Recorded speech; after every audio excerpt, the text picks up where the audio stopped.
Hi aspirants, good evening. Welcome to new learning today. నిన్న PT 365 vision IAS science and technology first part పెట్టడం జరిగింది. ఈరోజు second part. I want to upload cover this topic IT and computers. దీనికి వెళ్ళే ముందు ఒక చిన్న మాట మీకోసం. చాలా మంది ఆస్పిరెంట్స్ సార్ మాకు తెలుగు మీడియం బుక్స్ దొరకట్లేదు, లేకపోతే ఈ డాక్యుమెంట్ తెలుగు మీడియంలో లేదు అని చాలా మంది డిఫికల్టీ ఫీల్ అవుతున్నారు. వాళ్ళందరికీ నేను ఒకటి చెప్పదలుచుకున్నా. సి ఏదైనా అథెంటికేట్ సోర్స్ తెలుగు మీడియంలో ఉంటే నాకు షేర్ చేయాలని ఉంది. మన టెలిగ్రామ్‌లో తప్పకుండా షేర్ చేస్తాను. But at the same time మీరు తెలుగు మీడియంలో సోర్స్ లేదని చెప్పి డీమోటివేట్ అవ్వకండి.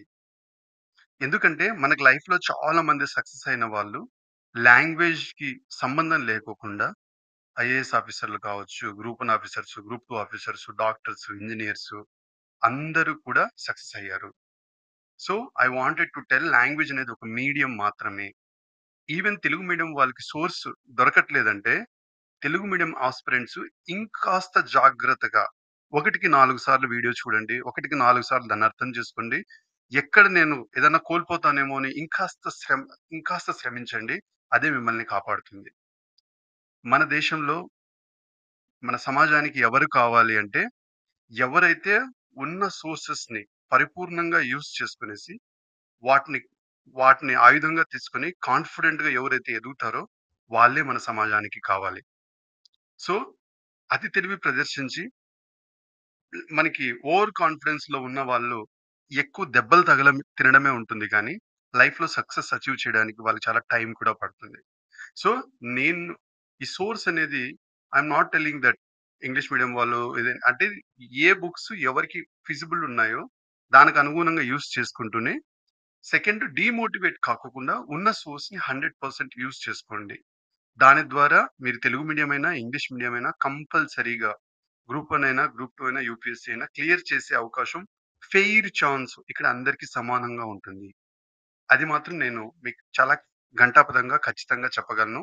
మీరు చేసే ప్రతి పనిని కాన్ఫిడెంట్‌గా చేయండి. ఆ కాన్ఫిడెంట్‌గా చేయడం వల్ల మీకు సక్సెస్ లైఫ్‌లో వస్తది. Thank you. Let's start this IT and computers. దీనిలో first topic national quantum mission. ఈ నేషనల్ క్వాంటమ్ మిషన్ ఫస్ట్ మనం తెలుసుకునే ఫస్ట్ క్వాంటమ్ కంప్యూటర్స్ అంటే ఏంటో తెలుసుకుందాం. క్వాంటమ్ టెక్నాలజీ అంటే ఏంటో తెలుసుకుందాం. Very important. క్వాంటమ్ టెక్నాలజీ అంటే ఏం లేదు.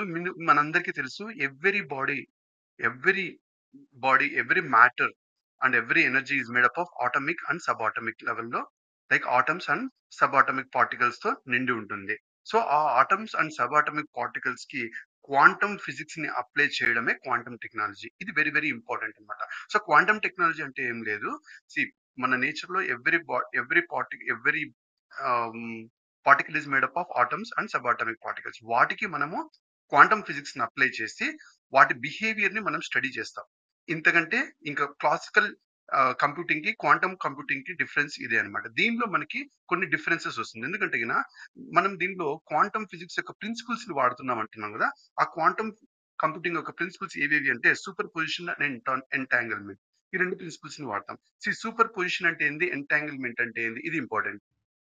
సూపర్ పొజిషన్ అంటే ఒక ఎగ్జాంపుల్ గుర్తుపెట్టుకోండి. ఎక్కడైనా మీ దగ్గర ఒక రూపాయి కాయిన్ తీసుకొనేసి ఇట్లా టాస్ ఎగిరేసారనుకోండి. అది ఎయిర్‌లో తిరుగుతున్నప్పుడు చూస్తే హెడ్, టైల్ రెండిట్లో ఇట్లా తిరుగుతూ వస్తుంది. సో, ఒకటే 2 ఫార్మ్స్‌లో ఉందన్నమాట. అట్లనే ఇక్కడ ఏం జరుగుతుందంటే క్వాంటమ్ పార్టికల్ అనేది మల్టిపుల్ స్టేట్స్‌లో ఉంటుంది at the same time. Multiple states at the same time ఉంటుంది. దానివల్ల ఏమవుతుందంటే అది ఒక స్టేట్‌లో ఉన్నప్పుడు ఒక సెట్ ఆఫ్ కంప్యూటేషన్ మొత్తం చేయగలుగుతది. ఇంకో సెట్‌లో ఉన్నప్పుడు ఇంకో సెట్ ఆఫ్ కంప్యూటేషన్స్ మొత్తం చేయగలదు. దానివల్ల ఏమవుతుందంటే లైక్ అది ఏదైతే పని చేస్తుందో అది స్పీడ్‌గా చేయడం, ఎక్కువ క్వాంటిటీ చేయడం దానికి కూడా ఫెసిలిటీ అవుతుందన్నమాట. సో, నార్మల్ కంప్యూటింగ్ కన్నా సూపర్ కంప్యూటింగు ఎందుకు ఎక్కువ లోడ్‌ని తీసుకోగలదంటే దానికి సూపర్ పొజిషన్ ప్రిన్సిపల్ ఉంటుంది. సో, దాంట్లో ఎవ్రీ పార్టికల్ ఉంటది గదా!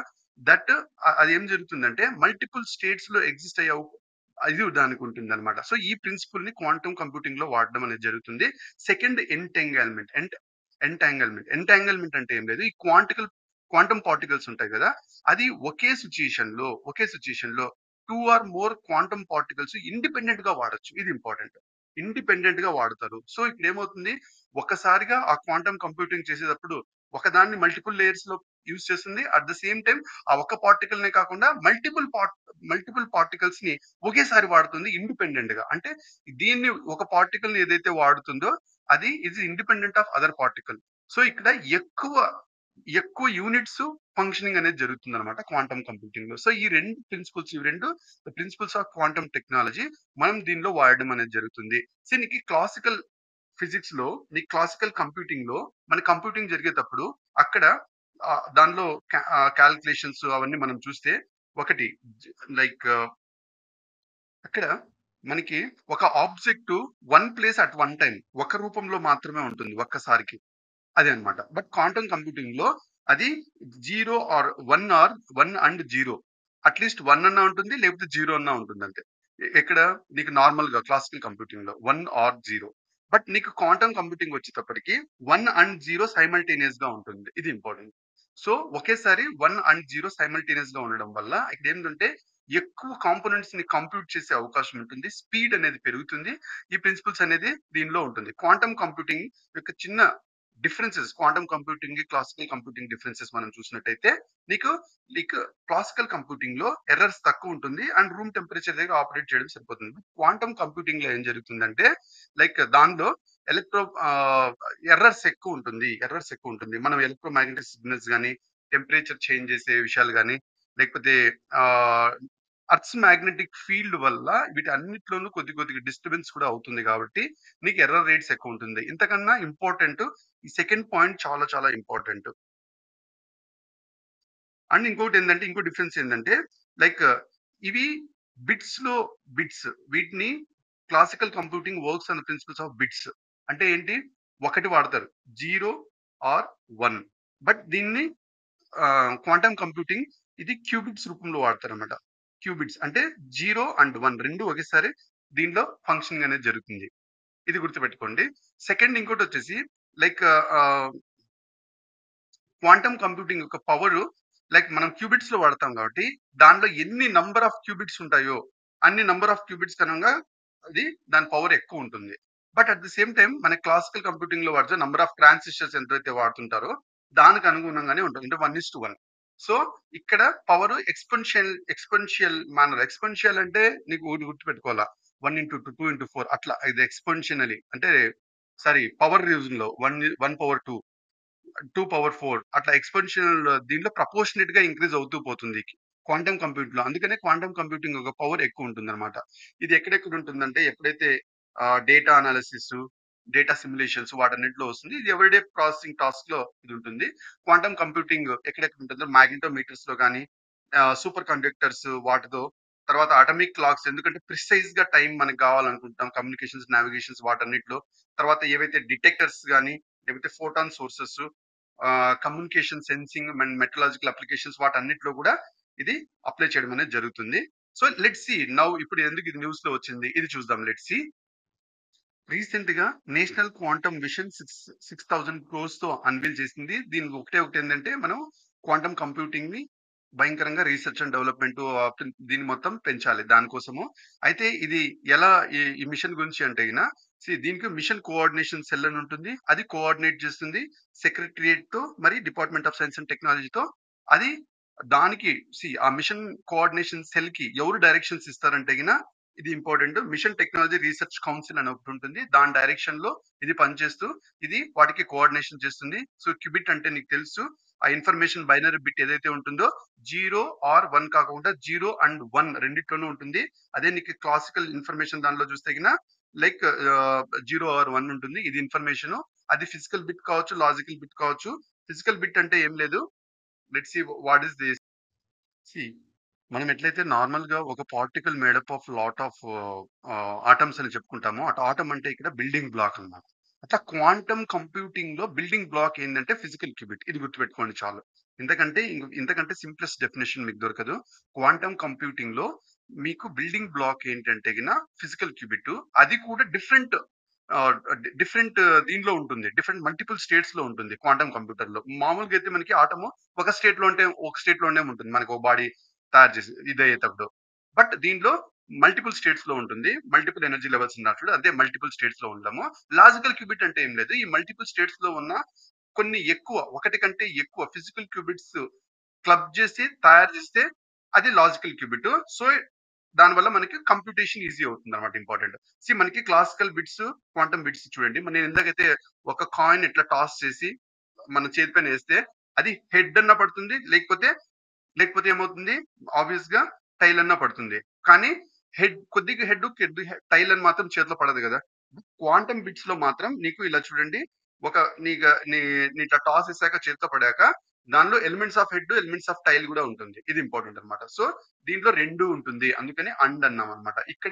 ఇక్కడ అట్లీస్ట్ 0 అన్నా ఉంటుంది, 1 అన్నా ఉంటుంది, హెడ్ అన్నా టైల్ అన్నా ఉంటుంది, అందుకని దీన్ని ఆర్ అన్నాం అనమాట. ఇది గుర్తుపెట్టుకోండి. ఇది క్లాసికల్ కంప్యూటింగ్ లో ఉంటుంది, ఇది క్వాంటమ్ కంప్యూటింగ్ లో ఉంటుంది. ఇవి ప్రిన్సిపల్స్ ఆఫ్ క్వాంటమ్ ఫిజిక్స్ ని అప్లై చేస్తుంది కాబట్టి ఇది పాసిబుల్ అవుతుంది. అక్కడ ఒక ఆర్టికల్ మల్టిపుల్ స్టేట్స్ లో ఉండడము, అట్లే మల్టిపుల్ పార్టికల్స్ ని డిఫరెంట్ స్టేట్స్ లో ఒకసారిగా దాని కంప్యూటింగ్ వాడుకోవడం, ఇంత ఇంత కాంపిటీషన్ దీనిలో ఉంటుంది కాబట్టి దీనికి లాట్స్ ఆఫ్ అడ్వాంటేజెస్. ఇవన్నీ ఇంకా జస్ట్ యూ కెన్ ఇగ్నోర్. దీంట్లో ఒకటి ఏంటంటే అది department of science and technology, ministry of science and technology కింద ఇది ఇంప్లిమెంటింగ్ ఏజెన్సీ. అది గుర్తుపెట్టుకుంటే చాలు. ఇది మిషన్ డ్యూరేషన్ 2023, 2030, 31. మన ఫ్యాక్ట్ ఏమైనా గుర్తుపెట్టుకోండి. ఇంకా ఇదంతా అవసరం లేదు. అయితే కొన్ని థీమ్స్ డెవలప్ చేస్తారు ఈ డబ్బుతో. 6,000 crores ఏదైతే చెప్పానో దాంట్లో quantum computing, quantum materials and devices, quantum communications, quantum sensing and meteorology ఇవన్నీ చేయడం అనేది జరుగుతుంది. రిలేటెడ్ కాన్సెప్ట్ కొద్దిగా ఇవ్వడం జరిగింది, అది క్వాంటమ్ కోహరెన్స్. క్వాంటమ్ కోహరెన్స్ అంటే లెట్స్ సీ, ఇది ఒక్కటి. మనకి క్లాసికల్ దీనిలో చూస్తే, మనం మామూలు క్లాసికల్ సిస్టమ్ లో మ్యాటర్ చూస్తే డిఫరెంట్ స్టేట్స్ ఒక టెంపరేచర్ గానీ, ఫ్రిక్షన్ గానీ, హీట్ గానీ గురైనప్పుడు మల్టిపుల్ స్టేట్స్ ఒక స్టేట్ నుంచి ఇంకో స్టేట్ కన్వర్ట్ అయిపోతుంది. బట్ నీకు క్వాంటమ్ సిస్టమ్ లో ఏమవుతుందంటే అట్లా మల్టిపుల్ స్టేట్స్ కన్సిస్టెంట్ గా మెయింటైన్ అవుతుంది without being affected by the outside disturbance or interactions. బయట జరిగే డిస్టర్బెన్స్ ఆర్ ఇంటరాక్షన్స్ వల్ల వీటి స్టేట్స్ త్వరగా మారవు.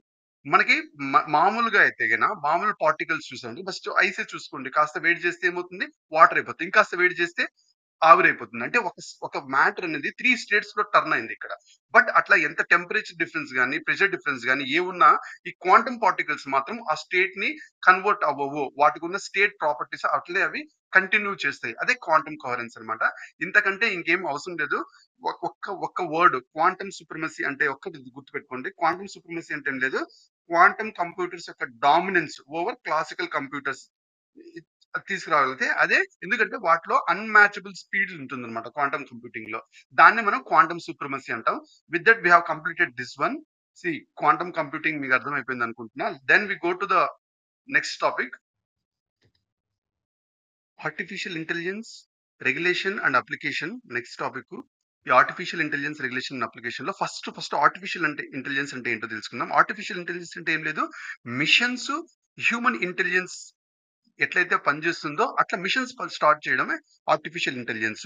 అవి లెర్నింగ్ ఎబిలిటీస్ కానీ, like learning, problem solving, decision making, అటువంటి పనులు ఎట్లయితే హ్యూమన్ మైండ్ చేస్తుందో అటువంటి పనులన్నీ లైక్ మిషన్స్ పర్ఫామ్ చేయడమే దాన్ని ఆర్టిఫిషియల్ ఇంటెలిజెన్స్ అంటాము. ఇవి డిఫరెంట్ డైమెన్షన్స్ గా వీటికి ఉంటాయి.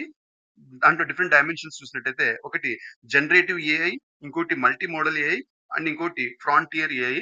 జనరేటివ్ ఏఐ అంటే ఏం లేదు, డీప్ లెర్నింగ్ మోడల్స్ యూస్ చేసుకునేసి, very important, deep learning models use చేసుకునేసి ఆర్టిఫిషియల్ ఇంటెలిజెన్స్ 2 టైప్స్ ఉంటుంది. ఒకటి మిషన్ లెర్నింగ్, ఇంకోటి డీప్ లెర్నింగ్. మిషన్ లెర్నింగ్ అంటే మిషన్ మన ఇంటెలిజెన్స్ మనం ఎట్లయితే పని చేస్తామో అటువంటి దానికి ట్రైన్ చేసి దానికి పని చేసేలాగా చేయడము ఒకటి మిషన్ లెర్నింగ్. ఇంకొకటి deep learning. So machine learning లో ఏం చేస్తున్నామంటే మనం దాన్ని మాన్యువల్ గా ట్రైన్ చేస్తున్నాం. అదే మనము డీప్ లెర్నింగ్ చూసినట్టయితే దానిలో లాట్స్ ఆఫ్ ఫీడ్బ్యాక్ ఉంటుంది. ఆ డీప్ లెర్నింగ్ ఎక్కువ నేర్చుకోవడం వల్ల ప్రతి ఒక్కటి దానికి ట్రైన్ చేయాల్సి ఉండదు. ఒక లిమిట్ తర్వాత it start working self learning capabilities also. అది సెల్ఫ్ లెర్నింగ్ కేపబిలిటీస్ వచ్చేస్తే ఇంక మనిషికి డెఫినెట్ గా రీప్లేస్ కూడా చేసే అంత కెపాసిటీ దీనికి వచ్చేస్తుంది. సో మిషన్ లెర్నింగ్ కూడా ఏఐ మెథడాలజీనే ఉంటుంది. బట్ అన్ని మిషన్ లెర్నింగ్ కూడా ఈజ్ నాట్ డీప్ లెర్నింగ్. ఇది ఇంపార్టెంట్. బట్ డీప్ లెర్నింగ్ లో చూస్తే all deep learning is mission learning. ఇది గుర్తుపెట్టుకోండి. సో డీప్ లెర్నింగ్ అంటే మిషన్ లెర్నింగ్ అంటే ఎక్స్ట్రా ఒక ఎడ్జ్ ఎక్స్ట్రా ఉంటుంది. సో అన్ని డీప్ లెర్నింగ్ కూడా మిషన్ లెర్నింగ్ లో కూడా డీప్ లెర్నింగ్ ఉండదు. బట్ అన్ని డీప్ లెర్నింగ్ లో మిషన్ లెర్నింగ్ ఉంటుంది. దీనికి మనం ఏం చేస్తామంటే స్టాటిస్టిక్స్ గానీ, మ్యాథమెటిక్స్ గానీ ఆ ప్రాబ్లమ్ సాల్వ్ చేయడానికి మిషన్ లెర్నింగ్స్ యూస్ చేస్తే లైక్ స్టాటిస్టిక్స్, మ్యాథమెటిక్స్ వాటిని యూజ్ చేసి మనం ప్రాబ్లమ్ సాల్వ్ చేస్తాం. దీనిలో ఏం చేస్తుందంటే స్టాటిస్టిక్స్‌ని, మ్యాథమెటిక్స్‌ని న్యూరల్ నెట్వర్క్ ఆర్కిటెక్చర్‌తో కంబైన్ చేసి ఇది సాల్వ్ చేస్తుంది. అంటే దీనికి ఒక ఎక్స్‌ట్రా ఎడ్జ్ ఉంటుంది. వెరీ, వెరీ ఇంపార్టెంట్ అంట. సో, న్యూరల్ నెట్వర్క్ ఆర్కిటెక్చర్ అంటే ఏంటి చూద్దాం. లాస్ట్‌లో ఒక ఇచ్చాడు. అది చూద్దాం అన్నమాట. సో, ఇంకొకటి దీనికి రిసోర్స్ చూస్తే గిన దీనికి లెస్ కాంప్లెక్స్ ఉంటుంది. అండ్ లో డేటా వాల్యూమ్ ఉంటే సరిపోతుంది. బట్ ఇది డీప్ లెర్నింగ్ అనేది మోర్ వాల్యూమ్ ఉంటుంది. సో, జనరేటివ్ ఏఐ అనేది ఈ డీప్ లెర్నింగ్ మోడల్ మీద ఫంక్షన్ అవుతుంది. ఇది ఇంపార్టెంట్. అందుకనే ఇది డీటెయిల్ చెప్పడం అనేది జరిగింది. అది చాట్ జీపీటీ కావచ్చు అవన్నీ like high quality content text, speech మనం టెక్స్ట్ గాని, స్పీచ్ గాని ఇస్తే that will convert into images, videos ఏదైనా గాని అదంతా చేస్తుందన్నమాట. అది important. Then will go to the multi multi modal AI. Multi modal ఏం లేదు. మనం ఏవైతే ఇన్‌పుట్స్ ఇస్తామో, ఆ ఇన్‌పుట్స్‌ని తీసుకొనేసి అది సాల్వ్ చేస్తుంది కాంప్లెక్స్ టాస్క్‌ని. ఇది ఇంపార్టెంట్. ఇన్‌పుట్స్‌ని తీసుకొని సాల్వ్ చేసేదైతే multi modal AI very important. అదే మనకి జనరేటివ్ ఏఐ అయితే గిన డీప్ లెర్నింగ్ మోడల్స్‌ని యూజ్ చేసి హై క్వాలిటీ కంటెంట్‌ని తీస్తే అది జనరేటివ్ ఏఐ. రెండిటికి డిఫరెన్స్ మీరు గమనించండి. దయచేసి గమనించండి. అదే మనకి ఫ్రాంటియర్ ఏఐ చూసినట్టయితే గిన ఇది హైలీ కేపబుల్ జనరల్ పర్పస్‌గా ఇది వెరైటీ ఆఫ్ టాస్క్స్ ని ఇది కండక్ట్ చేయడానికి పనికొస్తుంది. ఇది ఇంపార్టెంట్. సో జనరల్ పర్పస్ గా highly capable general purpose model that can perform variety of tasks. అయితే మనం డీప్ లెర్నింగ్ ఏం చేస్తుంది అనుకున్నాము, మ్యాథమెటిక్స్ అండ్ స్టాటిస్టిక్స్ ప్రిన్సిపల్స్ మొత్తం న్యూరల్ నెట్వర్క్ ఆర్కిటెక్చర్ తో కంబైన్ చేసి అది ప్రాబ్లమ్ సాల్వ్ చేస్తుంది అని చెప్పాం కదా.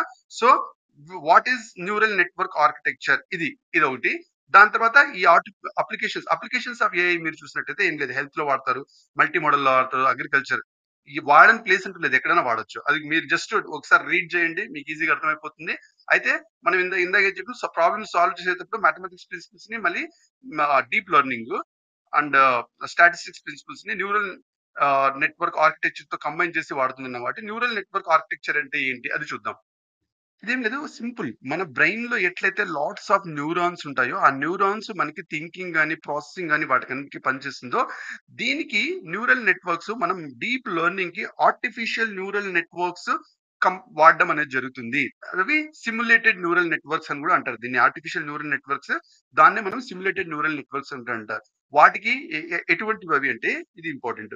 Feedback neural network, multi layer perceptrons, conventional neural networks and recurrent neural networks. ఇవన్నీ మన బ్రెయిన్ కి ఎట్లయితే న్యూరాన్స్ పనిచేస్తాయో, లైక్ ఇన్ఫర్మేషన్ స్టోర్ చేయడం గాని, థింకింగ్ ఎబిలిటీ చేయడానికి, అట్లా వీటికి కూడా మన హ్యూమన్ మైండ్ కి మిమిక్ చేసే కేపబిలిటీస్ ని తీసుకొస్తాం కాబట్టి మన డెసిషన్ మేకింగ్ లో మన సిమిలర్ హ్యూమన్ బ్రెయిన్ కి ఎట్లా ఉంటుందో అది చేసే బయాలజికల్ న్యూరాన్స్ లాగా పనిచేయడానికి ఆర్టిఫిషియల్ న్యూరన్స్ బిల్డ్ చేశారు. అదే న్యూరల్ నెట్వర్క్ అన్నమాట.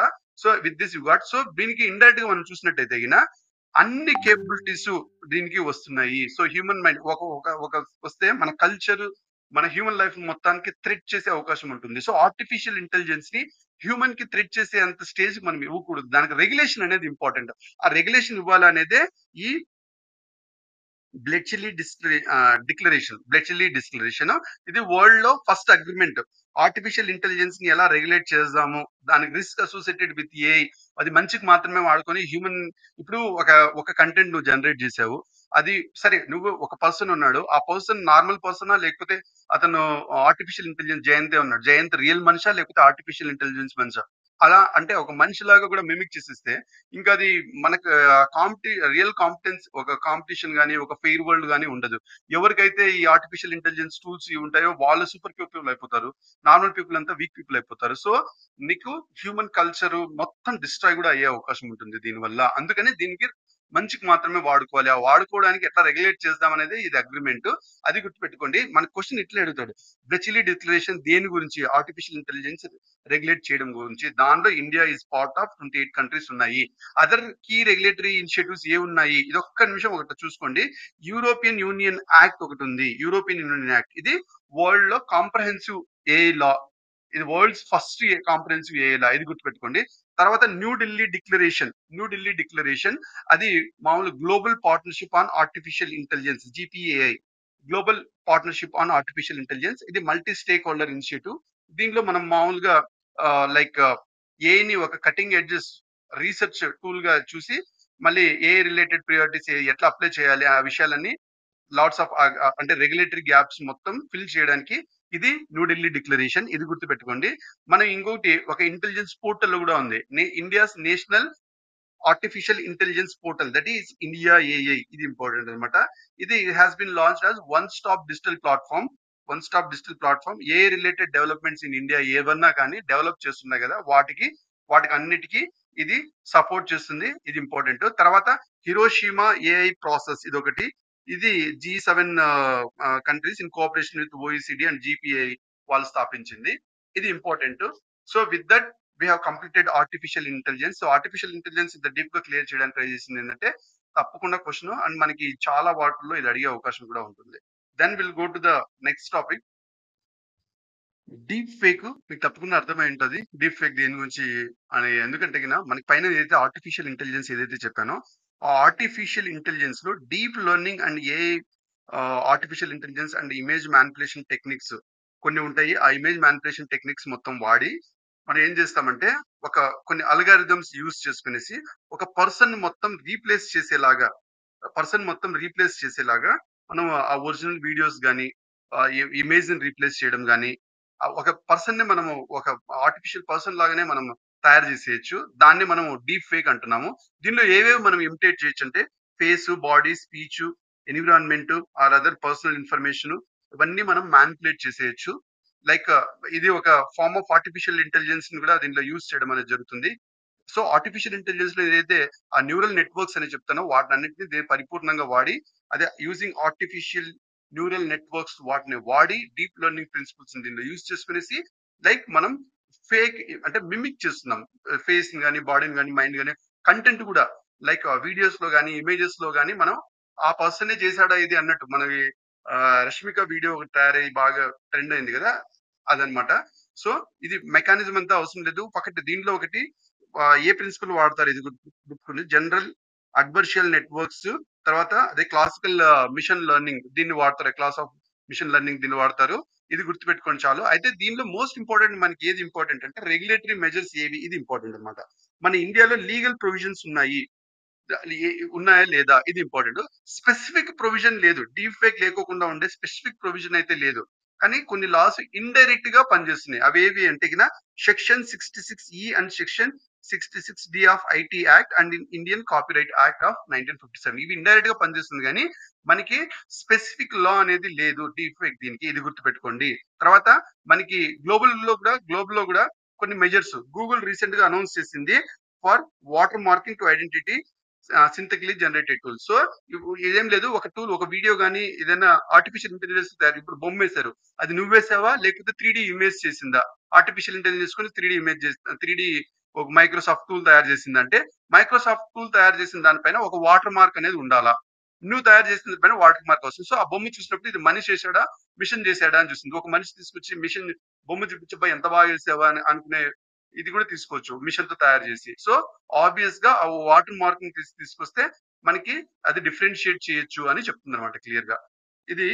సో రీసెంట్ గా మనకి లైక్ సోషల్ మీడియా ఇంటర్మీడియట్స్ ని మిస్ఇన్ఫర్మేషన్, డీప్ ఫేక్స్ ని వాటిని ఇచ్చేయడం కోసము రీసెంట్ గా యూనియన్ గవర్నమెంట్ ఒక అడ్వైజరీని ఇష్యూ చేసింది. అందుకని న్యూస్ లో రావడం జరిగింది.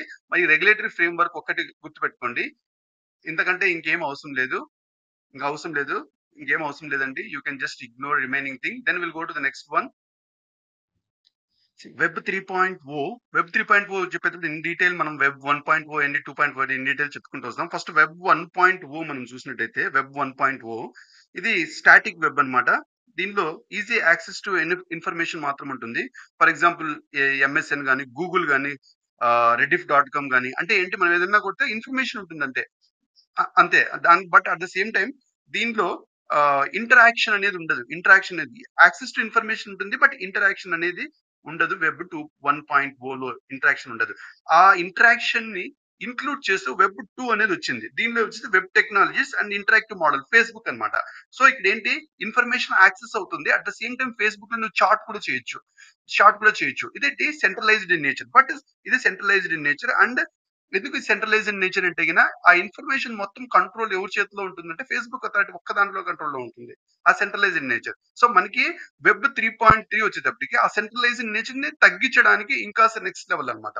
సో వెబ్ 3లో వచ్చేసి దీనిలో like peer to peer transactions అంటే ఏంటి, నీ నుంచి నాకు ఫైనాన్షియల్ ట్రాన్సాక్షన్స్ ఫెసిలిటేట్ చేస్తుంది వితౌట్ ఇంటర్మీడియరీస్. అంటే ఇప్పుడేంటి లైక్ ఫోన్ పే ద్వారా నేను నీకు డైరెక్ట్ గా మనీ నీ అకౌంట్ ని ట్రాన్స్ఫర్ చేయొచ్చు. దీనిలో ఇంటర్మీడియరీస్ ఏం లేకోకుండా డైరెక్ట్ గా ఇన్క్లూడ్ చేయొచ్చు. దీనిలో లైక్ క్రిప్టో కరెన్సీస్ గానీ నాన్ ఫంజిబుల్ టోకెన్స్ అంటే which can be broken into smaller units గా చేస్తామో వాటిని ఫంజిబుల్ టోకెన్స్ అంటాం. నాన్ ఫంజిబుల్ టోకెన్స్ అంటే వాటిని స్మాలర్ యూనిట్స్ గా ఇంకా బ్రేక్ చేయలేని స్థాయికి, అదనమాట నాన్ ఫంజిబుల్ అంటే స్మాలెస్ట్ యూనిట్ అటువంటివి.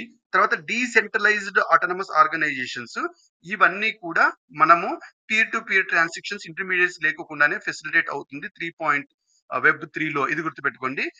ఇంకోటి Web 1, Web 2 కూడా ఇవ్వనంత ఎక్కువ సెక్యూరిటీ మన డేటాకి ఇది ఇస్తుంది. తర్వాత మన మన డేటాని మనమే కంట్రోల్ చేసుకోవచ్చు. Web 2లో మన కంట్రోల్ లేదు.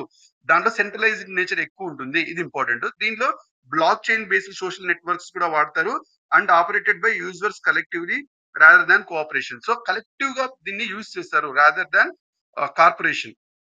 అది ఇంపార్టెంట్. దీనిలో Web 3 అప్లికేషన్స్ చూస్తే డీసెంట్రలైజ్డ్ ఫైనాన్స్ వితౌట్ ఇంటర్మీడియరీస్, తర్వాత మన డిజిటల్ ఐడెంటిటీ అండ్ ఓనర్షిప్ కాపాడుకునే ఇది ఇస్తుంది. సో మన డిజిటల్ ఐడెంటిటీ అనేది కాపాడుకోవచ్చు.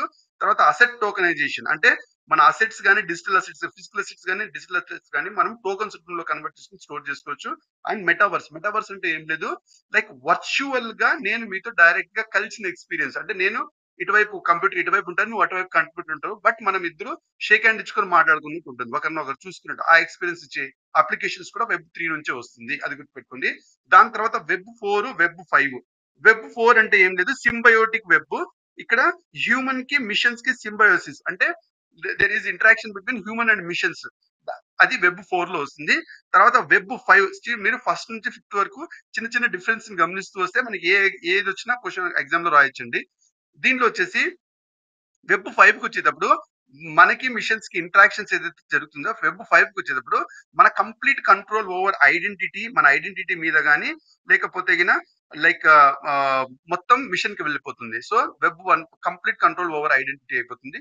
తర్వాత ఐఎమ్ సారీ, మన ఐడెంటిటీ మీద మనకు కంప్లీట్ కంట్రోల్ వచ్చేస్తుంది వెబ్ లో. అది I'm very very sorry.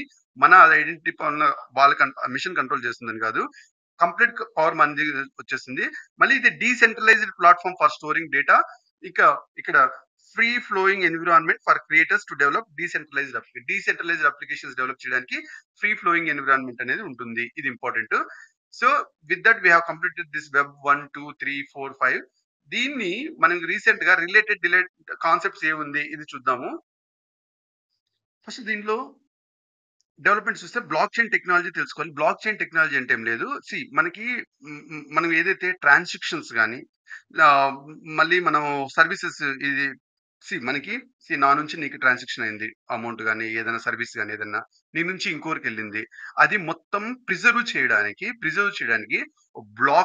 Black of data లాగా తయారు చేసి ఆ చైన్ ఆఫ్ రియాక్షన్స్ మొత్తం మనం స్టోర్ చేయొచ్చు. అది through the block chain technology. ఇది యాక్చువల్ గా డీసెంట్రలైజ్డ్ లెడ్జర్ టెక్నాలజీ అంటారు అనమాట. సో ఇక్కడ ఏంటి డీసెంట్రలైజ్డ్ అంటే ఒక్కడి కంట్రోల్లో ఉండదు ఆ డేటా మేనేజ్ చేయడము. ఎవరైతే ట్రాన్సాక్షన్ జరుగుతుందో వాడి విషయం వాడి కంట్రోల్లో ఉంటుంది. అందుకని ఇది డీసెంట్రలైజ్డ్ డేటా అంటున్నాము. It is linked with other blocks before or after it. So దీని ద్వారా ప్రతి ఒక్కరు వాడి బ్లాక్ వరకు వాడి కంట్రోల్లో ఉంటుంది. వాడి బ్లాక్ ని మేనేజ్ చేసే అధికారం వేరే వాడికి ఉండదు.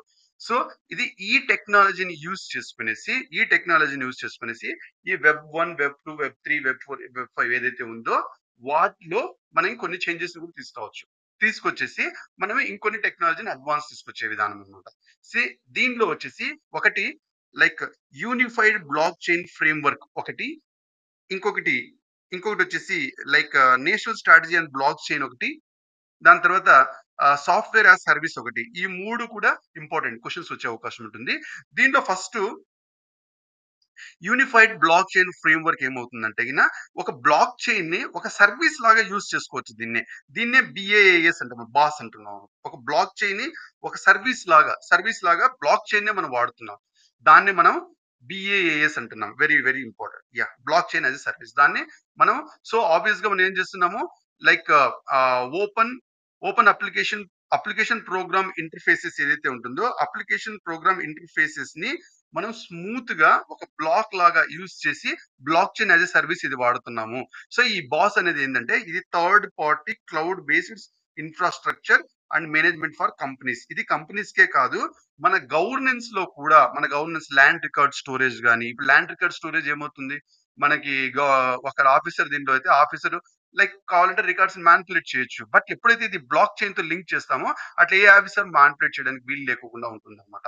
సో ఎక్కడైతే మనం మ్యానిపులేట్ కాకోకుండా ఉంటుందో వాటికి అన్నిటికీ different APIs application programmes interfaces ని బ్లాక్ చైన్ రూపంలో ఇది యూజ్ చేసి black chain as a service గా మనం వాడి ఆ డేటాని ఆ బ్లాక్ గా ఇది చేసుకోవడానికి ఇది వీలవుతుంది. ఇది గుర్తుపెట్టుకోండి చాలు. దాని తర్వాత మనకి ఇది ఏదైతే మనము national strategy on block chain 2021 ఒకటి మనం రిలీజ్ చేసాము. That is by ministry of electronics and information technology. ఇది గుర్తుపెట్టుకొని చాలు. తర్వాత సాఫ్ట్వేర్ యాజ్ ఎ సర్వీస్, అక్కడ బ్లాక్ చైన్ ఎట్లయితే మనం సర్వీస్ గా మనం యూజ్ చేసామో ఇక్కడ సాఫ్ట్వేర్ ని సర్వీస్ గా యూజ్ చేస్తాం. ఆ సాఫ్ట్వేర్ ఏంటంటే క్లౌడ్ బేస్డ్ సాఫ్ట్వేర్. అక్కడ కూడా మీరు గుర్తుపెట్టుకుంటే block chain cloud based software, అది వెరీ ఇంపార్టెంట్. అక్కడ block chain as a service వాడాము, ఇక్కడ వచ్చేసి క్లౌడ్ బేస్డ్ సాఫ్ట్వేర్ లేదు. మీరు గూగుల్ డ్రైవ్ ఓపెన్ చేస్తే అక్కడ 15 MB అంత స్టోరేజ్ మీకు ఫ్రీ కెపాసిటీ ఉంటుంది. అంతకంటే ఎక్కువ స్టోర్ చేయాలి, అంతకంటే ఎక్కువ మీరు సర్వీసెస్ అప్లోడ్ చేయాలి, అట్లాంటి చేయాలంటే మీరు కొన్ని క్లౌడ్ ని ఎక్కువ డబ్బులతో కొనాల్సి వస్తుంది అనమాట.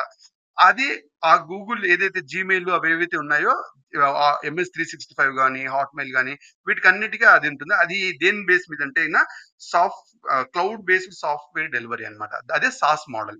ఇది గుర్తుపెట్టుకోండి, ఇంతకంటే ఇంకేం అవసరం లేదు.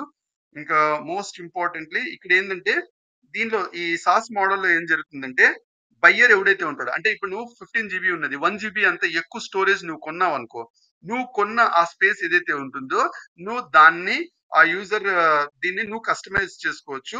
అండ్ ఆ డేటా ఫీల్డ్ మొత్తం నువ్వు చేంజ్ చేసుకునే అవకాశం నీకు ఉంటుంది.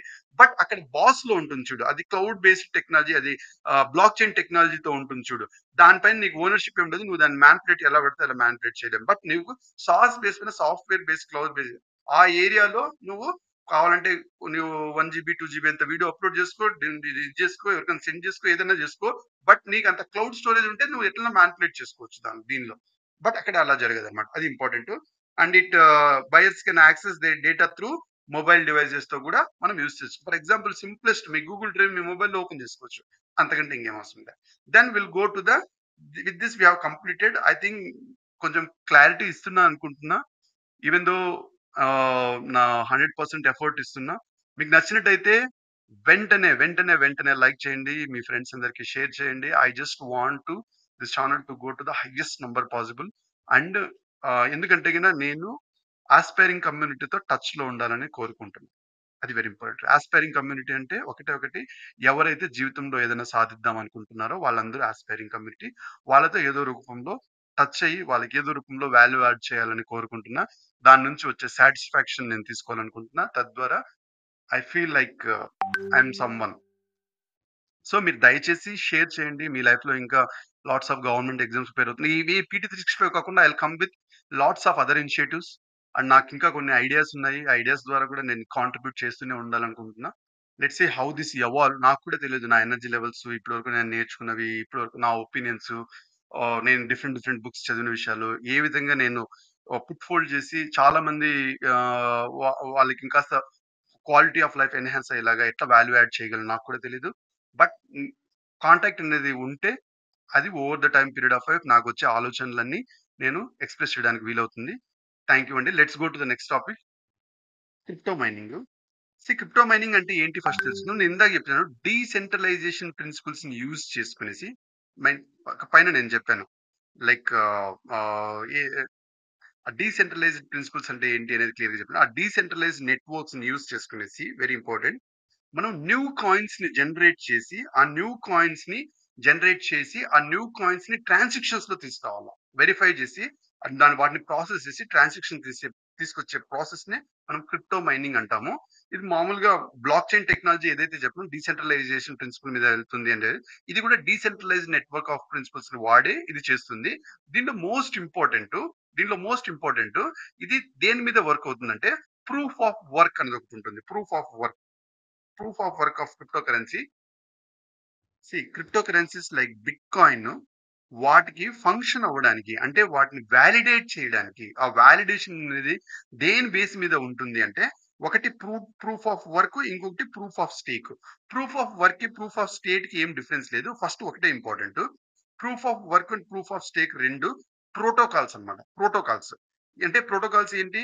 ఈ ట్రాన్సాక్షన్ ని వాలిడేట్ చేసి అవి బ్లాక్ చైన్ సెక్యూరిటీతో ఇవి అవునాయని క్వాలిఫై చేయడానికి. సో వాటికి అవి బ్లాక్ చైన్ టెక్నాలజీతో ఉన్నాయి. వీటిని వాడొచ్చు అని వాలిడేట్ చేసేవి దేని బేస్ మీద అవుతుందంటే proof of work and proof of stake. అవి అల్గారిథం బేస్డ్ వాలిడేషన్ జరుగుతుంది. అదొక్కటి గుర్తుపెట్టుకోండి చాలు. Proof of work and proof of stake అంటే ఏంటి? వాటిని వాలిడేట్ చేసే విధానము దేనిపైన డిపెండ్ అవుతుందంటే అల్గారిథం బేస్ పైన ఉంటుంది. డిపెండెన్స్ అవుతుంది. అయితే ప్రూఫ్ ఆఫ్ వర్క్ కి, ప్రూఫ్ ఆఫ్ స్టేక్ కి డిఫరెన్స్ ఏంటి అంటే మనము బ్లాక్ చైన్ ఏదైతే క్రియేట్ చేసామో దానిలో నెట్వర్క్ ఇంటిగ్రిటీ ద్వారా మైనింగ్ ఏదైతే చేసామో దాన్ని రెగ్యులేట్ చేసేది ఏది అంటే ప్రూఫ్ ఆఫ్ వర్క్. ఇది ఇంపార్టెంట్. ప్రూఫ్ ఆఫ్ వర్క్ అది దట్ రెగ్యులేట్ ద మనము ఆ బ్లాక్ చైన్ లో ఏదైతే సారీ బిట్ కాయిన్స్ ఏదైతే తయారు చేస్తున్నామో వాటిని ఎట్లా రెగ్యులేట్ చేయాలి అది ప్రూఫ్ ఆఫ్ వర్క్ అన్నమాట. అదే ప్రూఫ్ ఆఫ్ స్టేక్ చూస్తే నెట్వర్క్ కంట్రోల్ అంటే మనం ఓనర్స్ ఎవరైతే ఉన్నారో ఆ మైనింగ్ చేసి వాటిని ఎవరైతే లైక్ క్రిప్టో కాయిన్స్ ని ఇచ్చేసారో వాళ్ళు ఎంత వరకు ఎంత వరకు వాటిపైన ఓనర్షిప్ ఉంటుంది. అండ్ అంతకంటే వాళ్ళు దేని బేస్ మీద ఓనర్షిప్ మైనింగ్ చేస్తున్నారు అంతకంటే ఎక్కువ మైనింగ్ చేసే అవకాశం వాళ్ళకు ఉండకూడదు. ఇది దేని బేస్ మీద వస్తుందంటే ప్రూఫ్ ఆఫ్ స్టేక్ దీని మీద వస్తుంది అనమాట. Very important. నేను చెప్పిన ఈ డిఫరెన్సెస్ మీరు కూడా అర్థం చేసుకోవడానికి ట్రై చేయండి. Regulation component proof of work and ఆ లిమిటేషన్ కాంపోనెంట్ అనేది ప్రూఫ్ ఆఫ్ స్టేక్. ఈ రెండిటికి proof of work, proof of stake దాంట్లో లైక్ ప్రోస్ ఏంటి, కాన్స్ ఏంటి మనం చూద్దాం. ప్రూఫ్ ఆఫ్ వర్క్ ద్వారా వాళ్ళకి వాలిడేషన్ ఉంటుంది కాబట్టి స్ట్రాంగ్ సెక్యూరిటీ అనేది ఎన్ష్యూర్ అయితేనే వాళ్ళు వాలిడేట్ చేస్తారు. Very important. దాని తర్వాత డీసెంట్రలైజ్డ్ మెథడ్ దాంట్లో వాడింటారు వాలిడేషన్ మీద. తర్వాత crypto currency rewards for miners ఎవరైతే దాన్ని మైన్ చేస్తారో that's based on like crypto technology మీద స్ట్రాంగ్ కాంపిటీషన్ కూడా దీంట్లో ఉంటుంది. దీంట్లో ప్రూఫ్ ఆఫ్ వర్క్ కి నెగిటివ్ ఏంటంటే expensive method, high energy usage ఉంటుంది, slow transaction speed, higher transaction fees ఉంటుంది. ఇవన్నీ నెగిటివ్స్. దాని తర్వాత ప్రూఫ్ ఆఫ్ స్టేక్ చూస్తే ఇది లైక్ ఎక్స్పెన్సివ్ ఎక్విప్మెంట్ అవసరం లేదు దీన్ని మనం ఇది చేయడానికి. దాని తర్వాత fast transactions and energy efficient ఉంటుంది. సో ఇది ప్రూఫ్ ఆఫ్ స్టేక్ అనేది మనకి ఒక కన్సెన్సస్ మెకానిజం అనేది బిల్డ్ చేస్తుంది. సో దట్ మనము ఎవరైతే ఆ నెట్వర్క్ ని కంట్రోల్ చేయొచ్చో, ఎవరికైతే ఓనర్షిప్ ఉండొచ్చో అన్న మెకానిజమ్స్. సో ఈ మైనింగ్ అనే ఓనర్షిప్ ఎంతవరకు వాడు మైన్ చేయొచ్చు అండ్ ఎంతవరకు వాడికి ఓనర్షిప్ ఇవ్వచ్చు అది ఇది దేనిపైన ఉంటుందంటే ప్రూఫ్ ఆఫ్ స్టేక్ బేస్ పైన ఆధారపడి ఉంటుంది. అది గుర్తుపెట్టుకోండి. దీనిలో ఇంకా ఈ క్రిప్టో మైనింగ్ డిఫరెంట్ టైప్స్ లో ఉంటుంది. ఒకటి like central processing units use చేసుకుని చేసేది ప్రాసెసర్స్ యూస్ చేసుకుని చేసేది సెంట్రల్ ప్రాసెసింగ్ యూనిట్స్ అంటారు. అదే మనకి గ్రాఫిక్ కార్డ్స్ యూస్ చేసుకుని చేసేది అయితే సెంట్రల్ ప్రాసెసింగ్ గ్రాఫిక్ యూనిట్స్ అంటారు. Uses graphic cards to mine crypto. దాని తర్వాత అదర్ టైప్ ఆఫ్ అప్లికేషన్స్ ఇంకోటి integrated circuits mining and field program gate array and cloud mining. నేను ఒకసారి క్రిప్టో కరెన్సీ అంటే ఏంటి అది వీలైతే ఒక క్లాస్ తీసుకుంటాను మీకు ఇంకొంచెం ప్రాపర్ డీటెయిల్ రావడానికి. ఇప్పుడు నాకు ఈ టెక్నాలజీ ఇన్ ఫైనాన్స్ దీనిలో వెళ్తున్నాం కాబట్టి దానికి సంబంధించిన విషయాలు మాత్రమే చెప్తున్నాను. ఇది then will see related concepts. Crypto currency అంటే ఏంటి? ఇది బ్లాక్ చైన్ టెక్నాలజీని యూస్ చేసుకునేసి సెక్యూర్డ్ బై క్రిప్టోగ్రఫీని యూస్ చేసుకునేసి వస్తుంది. ఇది సబ్సెట్ ఆఫ్ వర్చువల్ కరెన్సీ. ఇది ఇంపార్టెంట్. దాని తర్వాత దీంతో డిజిటల్ ట్రేడింగ్ దీనికి వాడొచ్చు. క్రిప్టోగ్రఫీలో మ్యాథమెటిక్ టెక్నిక్స్ క్రిప్టోగ్రఫిక్ కీని యూస్ చేసుకొని మ్యాథమెటిక్ టెక్నిక్స్ తో ఇది చేయమంటారు. బిట్ కాయిన్, ఇథేరియం ఇవేం లేదు. ఫైనాన్స్ వాటిలో టెక్నాలజీ బేస్డ్ ఫైనాన్షియల్ దీన్ని క్రియేట్ చేయడము, మైన్ చేయడము అంతే. ఇంపార్టెంట్ లేదు. దీనికి రీసెంట్ గా భూటాన్ అండ్ సింగపూర్ బేస్డ్ బిట్డీర్ వాళ్ళు $500 మిలియన్ అంత క్రిప్టో మైనింగ్ ఆపరేషన్స్ ని హిమాలయాలో చేయాలనుకుంటున్నారు. ఎందుకంటే అక్కడ ఫ్రీ ఆఫ్ కార్బన్ ఉంది అంటున్నాడు. సో సో అంత క్రిప్టో మైనింగ్ అక్కడ చేయడానికి వాళ్ళు they are planning for that. ఇది క్రిప్టో మైనింగ్ అండి. Then will go to crypto mining అంటే లేదు విచ్ కెన్ కంప్యూట్ లైక్ ఆ క్వాంటమ్ కంప్యూటింగ్ ప్రిన్సిపల్స్ ఏవైతే ఉన్నాయో చాలా హెవీ లోడ్ ప్రాసెసింగ్ వాటితో మైన్ చేస్తారు. దీంట్లో లాట్స్ ఆఫ్ టెక్నికల్ ఇది థింగ్స్ ఉంటుంది. బట్ మనకి వాళ్ళు ఎవరైతే క్రిప్టో మైనింగ్ చేస్తారో that is based on certain process. ఆ ప్రాసెస్ ఏంటంటే proof of work and proof of stake. అది గుర్తుపెట్టుకోండి. ప్రూఫ్ ఆఫ్ వర్క్ అంటే అది దేనికి వాలిడేట్ చేస్తుంది? వాటిని రెగ్యులేట్ చేసే మెకానిజం అవి వస్తుంది. ప్రూఫ్ ఆఫ్ స్టేక్ అంటే దేనికి వస్తుంది? ఇది గుర్తుపెట్టుకోండి. So with that we have completed this one. ఒకసారి క్రిప్టో కరెన్సీ ఒకసారి I will take to make you easy. Then will go to the next topic అండి. మార్కెట్ ఇన్ క్రిప్టో అసెట్స్ లో first crypto assets అంటే ఏంటో తెలుసుకుందాం. Crypto asset అంటే ఏం లేదు. సి మనకి ఏదో ఒక అసెట్ ఉందనుకో, దాని వాల్యూ గాని మనం ట్రాన్స్ఫర్ అయ్యేటప్పుడు ఇప్పుడు ఫర్ ఎగ్జాంపుల్ ఇప్పుడు 1 కేజీ టమోటా నేను రూ. 10 కొన్నాను అనుకో. ఆ టమోటా యొక్క వాల్యూ రూ. 10 అని అర్థం ఉంది. ఆ టమోటా ఏవైతే ట్రాన్స్ఫర్ అయిందో ఆ ట్రాన్స్ఫర్ అయింది ఈక్వల్ టు లైక్ ఒక రూ. 10 అని అర్థం అవుతుంది. అట్లనే మనకి ఏదో ఒక వాల్యూ ట్రాన్స్ఫర్ అయ్యేటప్పుడు లేకపోతే దాన్ని స్టోర్ చేసి ఇప్పుడు ఆ టమోటా పోయి నేను స్టోర్ చేసుకుంటే రూ. 10 స్టోర్ చేసినట్లు లెక్క. ఆబ్వియస్లీ. సో అట్లా స్టోరేజ్ కెపాసిటీ గాని ట్రాన్స్ఫర్ అయ్యే కెపాసిటీని అదంతా డిజిటల్ గా రిప్రజెంట్ చేస్తే దాన్ని క్రిప్టో అసెట్ అంటారు. అంతకంటే ఇంకేముంది. సో ఫంక్షన్ ఆఫ్ మనీ ఏంటంటే storage of value and transfer of value రెండు ఉంటుంది. మనీకి అండ్ డిఫాల్ట్ పేమెంట్స్ కూడా ఇంకో ఫంక్షన్ ఆఫ్ మనీ అన్నమాట. డిఫాల్ట్ పేమెంట్స్ అంటే ఏం లేదు, రూ. 1000 ఉందనుకో, నేను 100 అట్లా 10 సార్లు పే చేస్తా. అది కూడా నీకు మనీ అనేది ఫెసిలిటేట్ చేస్తుంది. సో దానిలో ట్రాన్స్ఫర్ ఫంక్షన్, ఇంకోటి స్టోరేజ్ ఫంక్షన్, ఇవి రెండు డిజిటల్ గా రిప్రజెంట్ చేస్తే పద్ధతే క్రిప్టో అసెట్. అంతకంటే ఇంకేం అవసరం లేదు. బట్ ఇది దేని బేస్డ్ ఉంటుందంటే లెడ్జర్ టెక్నాలజీని బేస్ చేసుకునేసి ఈ క్రిప్టో అసెట్ ని like transfer of money and storage of money అది ఏదైతే ఉంటుందో అది మనం ఇచ్చేస్తాము. Crypto asset is based on which technology? Ledger technology. అయితే దీనిలో టైప్ ఆఫ్ ఈ అసెట్స్ ఏ రూపంలో ఉంటుంది? ఒకటి స్టేబుల్ కాయిన్. స్టేబుల్ కాయిన్ అంటే peg to currency. Stable coin peg to currency అంటే అది లింక్ టు మనీ అన్నమాట.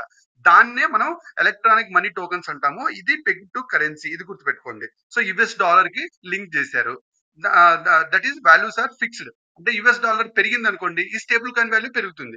యుఎస్ డాలర్ వాల్యూ తగ్గింది అనుకోండి, ఈ స్టేబుల్ కాయిన్ వాల్యూ తగ్గుతుంది. అట్లనే సెక్యూరిటీ టోకన్స్. ఈ సెక్యూరిటీ టోకన్స్ అంటే ఏం లేదు, ఇట్ రిప్రజెంట్స్ ఓనర్షిప్ స్టేక్.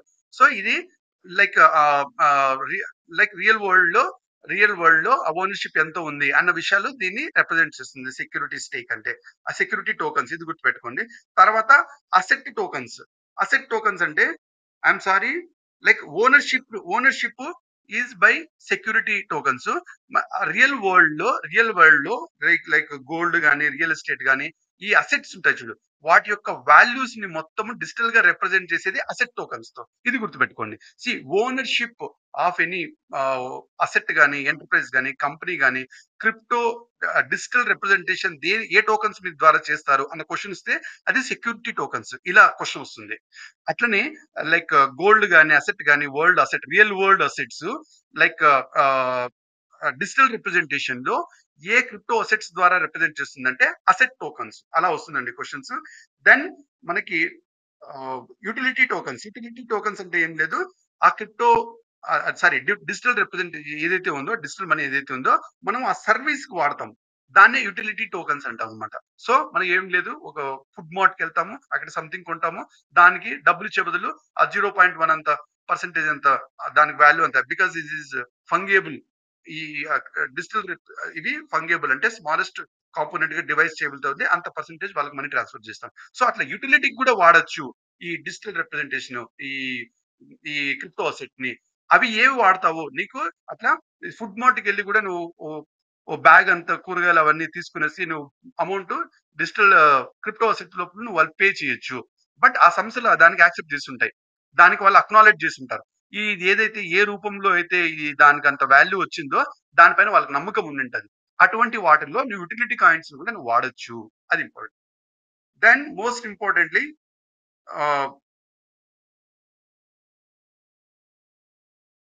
తర్వాత నాన్ ఫంజిబుల్ టోకన్స్ అంటే ఇది బ్లాక్ చైన్ బేస్డ్ టోకన్స్ అండి. Very important. Non fungible tokens are based on what? ఇది క్వశ్చన్ ఉంటుంది. ఇది బ్లాక్ చైన్ బేస్డ్ టోకన్స్. ఇవి డిజిటల్ సర్టిఫికేట్స్ ఆఫ్ ఓనర్షిప్ ఇస్తుంది. ఇది ఒకటి గుర్తుపెట్టుకోండి చాలు. Digital certificate of ownership and authenticity of a given asset అది ఇస్తుంది. ఇంతకంటే ఇంకేం లేదు. ఇవి cryptographically verifiable and they can be traded exchange with no loss of value.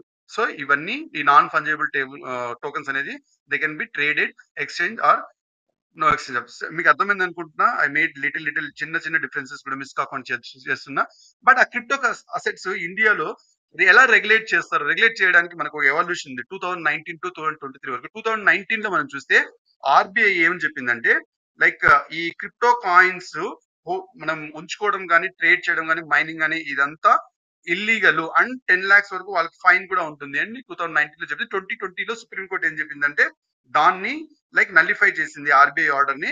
Government అది డెసిషన్ తీసుకోవాలా, దానికోసం లెజిస్లేషన్ పాస్ చేయడం అట్లా చేయాలా అని చెప్పి 2020లో చెప్పింది. 2022లో ఏం చెప్పిందంటే 2020లో అది గవర్నమెంట్ డెసిషన్ తీసుకుంది. సో 20లో సుప్రీం కోర్ట్ డెసిషన్ ఇచ్చింది. 2022లో గవర్నమెంట్ డెసిషన్ తీసుకుంది. So transfer of virtual asset ఏదైనా జరిగితే ఈ క్రిప్టో అసెట్స్ ట్రాన్స్ఫర్ జరిగితే దానిపైన 30% అంత ట్యాక్స్ ఉంటుంది అని చెప్పి ఫైనాన్స్ మినిస్ట్రీ లైక్ ఈ దానిపైన ట్యాక్స్ విధించడం జరిగింది. గవర్నమెంట్ డెసిషన్ తీసుకుంది. ఇది ఇంపార్టెంట్. తర్వాత 2023లో ఇంకొక చేంజ్ వచ్చింది. ఇది ఏంటంటే prevention of money laundering act కింద ఇది కూడా కన్సిడర్ అవుతుంది. ఎందుకంటే ఈ ఈ దీన్ని యూజ్ చేసుకునేసి మనీ లాండరింగ్ యాక్టివిటీస్ కూడా చేస్తున్నారు అని దాని కింద కూడా ఇది అంటే ఒక లెవెల్ ఆఫ్ రెగ్యులేషన్ కూడా నెక్స్ట్ స్టార్ట్ అయింది. సో ఫస్ట్ అసలు ఇల్లీగల్ అని చెప్పిన వాళ్ళు సుప్రీం కోర్ట్ డైరెక్షన్ మీద టాక్సేషన్ స్టార్ట్ అయింది. తర్వాత prevention of money laundering act కింద ఇది వస్తుంది అని కూడా జరిగింది. తర్వాత 2023లో న్యూఢిల్లీ డిక్లరేషన్ వచ్చింది. దాన్ని G20 కంట్రీస్ అడాప్ట్ చేయాయి. విచ్ కాల్డ్ ఫర్ ఈ క్రిప్టో అసెట్స్ ని ఎలా రెగ్యులేట్ చేద్దాం అనే డెసిషన్ దీంట్లో తీసుకోవడం జరిగింది. సో రీసెంట్ గా యూరోపియన్ పార్లమెంట్ వాళ్ళు markets in crypto asset regulation ని పాస్ చేయడం అని జరిగింది. క్రిప్టో ఇండస్ట్రీస్ రెగ్యులేట్ చేయడం కోసము. ఇది వీళ్ళు ఎలా రెగ్యులేట్ చేస్తారు అంటే వాళ్ళు ఒక లీగల్ ఫ్రేమ్ వర్క్ ఒకటి ఎస్టాబ్లిష్ చేశారు. దానిలో ఈ క్రిప్టో అసెట్ ప్రొవైడర్స్ మళ్ళీ కన్స్యూమర్స్ ఇద్దరు ప్రొటెక్ట్ అవుతారు. ఒక బ్యాలెన్స్ దీన్ని తీసుకొస్తారు. దీన్ని ఆబ్వియస్ గా కొన్ని కేటగిరీస్ మీద వీళ్ళు ఫోకస్ చేసి మళ్ళీ out of the scope regulation అంటే క్రిప్టో అసెట్స్ మొత్తం రెగ్యులేషన్ ఉండేలాగా దీన్ని తీసుకొస్తారు. అంటే ఏవి దీనిలో వస్తాయి, ఏవి దీనిలో రావు అనేది important. See electronic money tokens, asset refund tokens and utility tokens మొత్తం రెగ్యులేషన్ లో వస్తాయి. బట్ నాన్ ఫంగబుల్ టోకన్స్ ఏవైతే ఉంటాయో అవి మళ్ళీ decentralized finance and central bank digital finances ఇవన్నీ దీని కింద అప్లై అవ్వవు. ఇది important. Non fungible tokens are apply to that ఏమన్నా అడిగితే ఇది అడగచ్చు. But they limit to Indian case అండి. ఇది రీసెంట్ గా వచ్చిన చేంజ్ కాబట్టి మన కరెంట్ అఫైర్స్ లో వచ్చింది. బట్ ఏదైనా డిఫికల్ట్ చేయాల్సి వస్తే కన్నా ఇది ఇవ్వచ్చు. ఈ డిఈఎఫ్ఐ అనేది డీసెంట్రలైజ్డ్ ఫైనాన్స్ అనేది ఎమర్జింగ్ మోడల్.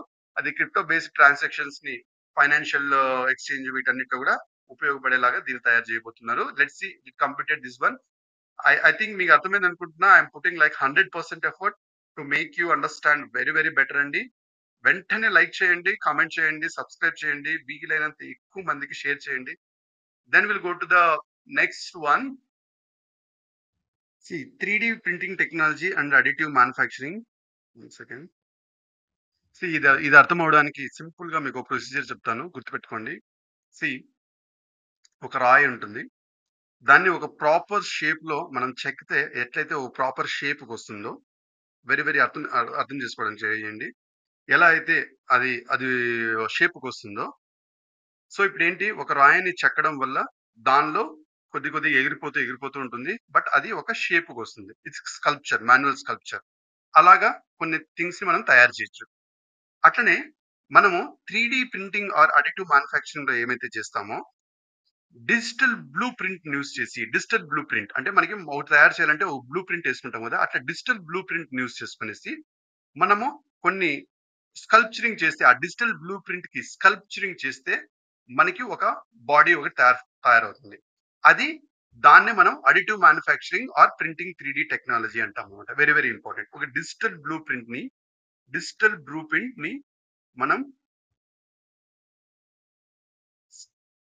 లైక్ ఇది చేస్తున్నాం అనమాట. ఎట్లయితే చెప్తామో స్కల్ప్చర్ అదైతే చేస్తామో దాన్ని మనం డిజిటల్ మోడల్ ని మనము అది అది ఎలా చేస్తావు, ఇది ఆ స్కల్ప్చరింగ్ డిజిటల్ బ్లూ ప్రింట్ ఎలా చేస్తామంటే computer aided model design use చేసుకునేసి, వెరీ ఇంపార్టెంట్, దీన్ని యూస్ చేసుకునేసి మనం ఒక షేప్ తీసుకొస్తాం. దట్ కెన్ బి టాంజిబుల్ అంటే మెజర్ చేయొచ్చు, సాలిడ్ రూపంలో ఉంటుంది, 3 డైమెన్షన్ లో ఉంటుంది. సో ఈ స్కల్ప్చర్ అనేది తయారైంది ఈ రూపంలో ఉంటుంది. దాన్నే మనము డిఫరెంట్ అయితే ఇక్కడ మోస్ట్ ఇంపార్టెంట్, దీన్ని ఫస్ట్ ఆ బ్లూ ప్రింట్ ని తీసుకునేసి దానిపైన ఒక లేయర్ యాడ్ చేస్తారు. ఆ లేయర్ లో స్మాల్ చిన్న చేంజ్. ఇక్కడ చూడు, నీకు ఇది 3D మోడల్, దానికి ఒక చిన్న లేయర్ యాడ్ చేశారు. ఆ వచ్చిన దానిపైన ఇంకొక లేయర్ యాడ్ చేస్తారు. దాని వచ్చిన దానిపైన ఇంకొక లేయర్ యాడ్ చేస్తారు. దాని వచ్చిన పైన ఇంకొక లేయర్ యాడ్ చేస్తారు. చివరికి వచ్చేటప్పటికి నీకు ఫుల్లెస్ట్ ఈ రూపంలో బాడీ అనేది వస్తుంది. ఇది ఇంపార్టెంట్. సో 3D మ్యానుఫ్యాక్చరింగ్‌లో ఏం జరుగుతుందంటే డిజిటల్ బ్లూ ప్రింట్‌ని తీసుకొనేసి కంప్యూటర్ ఎయిడెడ్ డిజైన్ ద్వారా దానిపైన ఒక్కొక్క లేయర్ యాడ్ చేస్తూ చివరికి ఒక సాలిడ్ పార్టికల్‌ని తయారు చేయొచ్చు. ఆ సాలిడ్ పార్టికల్ ఏదైతే ఉంటుందో అది సాలిడ్ రూపంలో 3 డైమెన్షన్‌లో ఉంటుంది. అండ్ దానిపైన మెనీ లేయర్స్ యాడ్ చేయబడి ఉంటుంది. దాన్నే మనం 3D ప్రింటింగ్ అంటాము. దాన్నే మనం అడిటివ్ మ్యానుఫ్యాక్చరింగ్ అంటాము. Very very important. ఇంతకంటే సింపుల్ గా మీకు అర్థం అవ్వడానికి ఐ డోంట్ నో బట్ నేను అర్థం అవ్వడానికి చెప్పాను. అయితే 4D ప్రింటింగ్ కూడా చెప్పాడు. 4D ప్రింటింగ్ కి దీనికి డిఫరెన్స్ ఏం లేదండి. ఇప్పుడు 3D ప్రింటింగ్ ద్వారా నీకు ఆల్రెడీ సాలిడ్ ఒకటి తయారైపోయింది. 3 డైమెన్షన్ లో ఉంది. దాన్ని మనం ఫీల్ అవ్వచ్చు, మెజర్ చేయొచ్చు, అదంతా చేయొచ్చు అన్నాం కదా. దాన్ని ఒకవేళ మాయిశ్చర్ గాని, టెంపరేచర్ గాని, లైట్ గాని, స్టేట్ గాని, స్ట్రెస్ గాని, పిహెచ్ గాని అది గురైతే ఓకే. టెంపరేచర్ ఎక్కువైంది. అది గురైతే అది ఏమవుతుందంటే 3D ఆబ్జెక్ట్స్ వాటి షేప్ ని చేంజ్ చేసుకుంటాయి post productions. So 4D technology ద్వారా ఆ కంప్యూటర్ ఎయిడెడ్ డిజైన్ ఏదైతే డిజిటల్ బ్లూ ప్రింట్ తీసుకునేసి నువ్వు కంప్యూటర్ ఎయిడెడ్ డిజైన్ ద్వారా ఏదైతే అది ఒక సాలిడ్ పార్టికల్ ని తయారు చేసావో దానికి నీకు కావాల్సినంత టెంపరేచర్, నీకు కావాల్సినంత మాయిశ్చర్, లైట్, ఎలక్ట్రానిక్స్ ఇవి అప్లై చేయగలిగితే వాటి షేప్ లో నీకు కావాల్సిన చేంజెస్ తీసుకురావచ్చు. అదనమాట. అది 4D టెక్నాలజీ. Very important. దీనిలో మెటీరియల్స్ ఏవి యూజ్ చేస్తారంటే hydrogels, thermo response, photo and magnetic response, like piezo electric materials ఇవన్నీ యూజ్ చేస్తారు అని ఉంది. విత్ దిస్ మీకు 3D టెక్నాలజీ ఎక్కడెక్కడ యూజ్ చేస్తారు? హెల్త్ కేర్ దీనిలో యూజ్ చేస్తారు. పోస్ట్ రీకన్స్ట్రక్టివ్ సర్జరీస్ లో, ఆర్ట్ అండ్ డిజైన్ లో, ఆర్కిటెక్చర్ అండ్ కన్స్ట్రక్షన్స్, ఇండస్ట్రీస్ వీటన్నిటిలో వాడతారు. ఇది ఇంపార్టెంట్. దెన్ దీనికోసము 2020లో మనము ఒక మినిస్ట్రీ ఆఫ్ ఎలక్ట్రానిక్స్ వారి national strategy for addictive manufacturing అనే ఒక పాలసీని కూడా తీసుకొచ్చాము. ఇండియా ఒక ఫస్ట్ 3D పోస్ట్ ఆఫీస్ కూడా తయారైంది ఆల్రెడీ. అది బెంగళూరులో ఉంది. తెలంగాణ కూడా unveiled world's first 3D printed temple. అది సిద్దిపేట డిస్ట్రిక్ట్ లో లైక్ బూరుగుపల్లి ఇది తెలంగాణ టీఎస్పీసీ వాళ్ళకి ఇంపార్టెంట్ అండి. ఇది అడగచ్చు. ఇది కూడా ఉంది. So with this I told I felt like అయితే రీసెంట్ గా ఇది ఎందుకు న్యూస్ లో వచ్చిందంటే నేను ఇందాక చెప్పింది ఈ 3D ప్రింటింగ్ ని యూజ్ చేసి మెటల్స్ ని మెటల్స్ ని కూడా ఈ అడిటివ్ మ్యానుఫ్యాక్చరింగ్ అంటే 3D ప్రింటింగ్ లో చేయొచ్చు అని ఐఐటి మండి వాళ్ళు లైక్ రీసెర్చెస్ లో ఫౌండ్ చేశారంట. ఇంతకంటే ఇంకేం అవసరం లేదు. ఐ థాట్ లైక్ మీకు సింప్లెస్ట్ వేలో చెప్పడానికి ట్రై చేశాను. If you are liking definitely please like, comment. మీకు నచ్చినట్టయితే ఏ టాపిక్ నేను ఈ చెప్పిన కాన్సెప్ట్స్ ఏది నచ్చిందంటే అది చాలా బాగా నచ్చింది. మీకు ఫస్ట్ అన్ని నచ్చుంటాయి అనుకుంటున్నా. ఎందుకంటే అన్నిటికీ 100% ఎఫర్ట్ ఇచ్చా. ఏ కాన్సెప్ట్ మీకు నచ్చింది అంటే ఆ కాన్సెప్ట్ పేరు రాయండి పక్కన. Thank you. Next wifi 7 technology. First wifi అంటే ఏం చేస్తాం? వైఫైలో రేడియో యూజ్ చేస్తుంది. Very important. దీనికి ఒక వైఫై ఫంక్షన్ అవ్వాలంటే 3 మీడియమ్స్ ఉండాలి. ఆ 3 మీడియమ్స్ వచ్చేసి ఒకటి బేస్ స్టేషన్, ఇంకొకటి రూటర్, ఇంకొకటి ఫోన్స్. ఇవన్నీ ఉండాలి. Very important. Very very important అండి.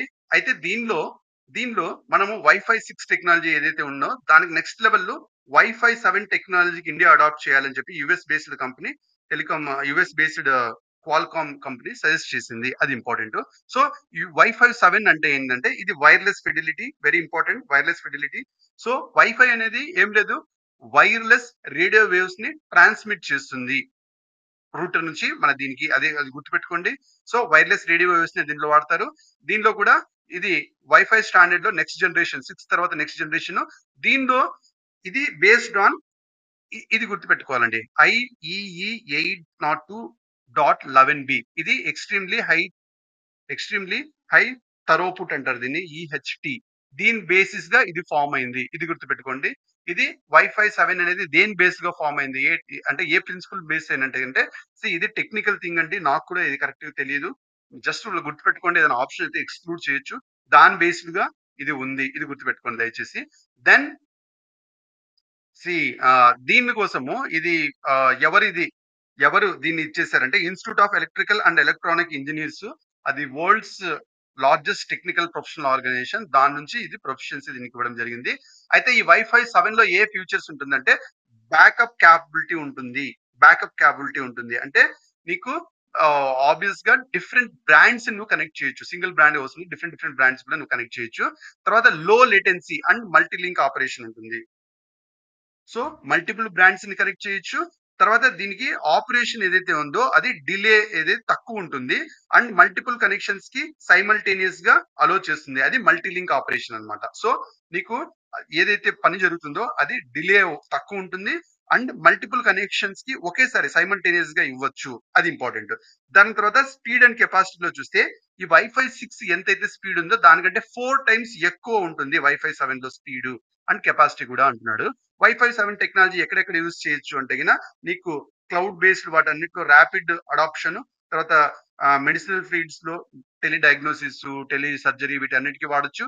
తర్వాత addressing emerging technologies, internet of things devices వాటన్నిటి కూడా వాడొచ్చు.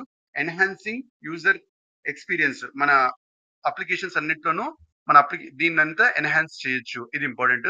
తర్వాత comparison of wifi generation, wifi 4, wifi 5, wifi 6, wifi 7 ఇది చూస్తే దీంట్లో స్పీడ్ చూస్తే ఒక్కో దాని మీద పెరుగుతూనే పోతుంది. 600 Mbps, 7 Gbps, 9.6 Gbps, 36 Gbps, 4, 5, 6, 7. Okay, ఇది గుర్తుపెట్టుకోండి దయచేసి. ఇప్పుడు మనం 6, 7 కి వెళ్ళాలి. It is expected by 2024. ఇది గుర్తుపెట్టుకోండి. ఫ్రీక్వెన్సీ బ్యాండ్స్ కూడా ఇంపార్టెంట్. ఇది 2.4 జిగాహెర్ట్జ్, 5 జిగాహెర్ట్జ్ అండ్ 6 జిగాహెర్ట్జ్. ఇది ఈ రెండు గుర్తుపెట్టుకోండి. 4 వచ్చేసి 2.4 అండ్ 5 మాత్రమే వాడుతున్నారు. వైఫై 7 వస్తే 6 జిగాహెర్ట్జ్ ఫ్రీక్వెన్సీ కూడా వాడతారు. అది ఇంపార్టెంట్. దీంట్లో కీ అడ్వాన్సెస్ చూస్తే గిన నీకు లైక్ బ్యాక్వర్డ్ మొబిలిటీ పైన చెప్పాను. తర్వాత మల్టీ లింక్ ఆపరేషన్ అంటే సైమల్టేనియస్ గా డిఫరెంట్ దీనికి ఒకేసారి వాడొచ్చు. సైమల్టేనియస్ గా వాడొచ్చు అది. And support of wider channels up to 320 mega hedge అంతా దీన్ని వాడొచ్చు. అండ్ అడాప్టివ్ ఫంక్షనింగ్ టెక్నాలజీ ఇది కూడా ఉంటుందంట. ఇది గుర్తుపెట్టుకోండి, ఎందుకంటే మీకు ఎక్కడన్నా ఎగ్జామ్ పనికొస్తుంది. 6 చూస్తే గిన ఓడి OFDMA, orthogonal frequency division multiple access అనేది దీనికి ఉంటుంది. ఇది 4, 5 అంత అవసరం ఏం లేదండి. ఇది 2019 లో 6 వచ్చింది. ఇప్పుడు 7 కి వెళ్ళాలని చెప్పి ఇది వస్తుంది. దీని గురించి కొద్దిగా అర్థం చేసుకో. కొన్ని టెక్నికల్ డీటెయిల్స్ అన్ని మీరు డోంట్ గో ఫర్ రీసెర్చింగ్ అని ఇంకా ఎక్కువ డీప్ కి వెళ్ళకండి. ఏవేవి ఎగ్జామ్ కి రాగలవు అవి మాత్రం చూడండి. 6 కి 7 కి ఏ చిన్న చేంజ్ వాటి వల్ల ఏ ఇంపాక్ట్ మన సొసైటీలో ఉంటుంది ఆ యాంగిల్ లో మాత్రమే చూడాలి మనం కాన్సెప్ట్ కి.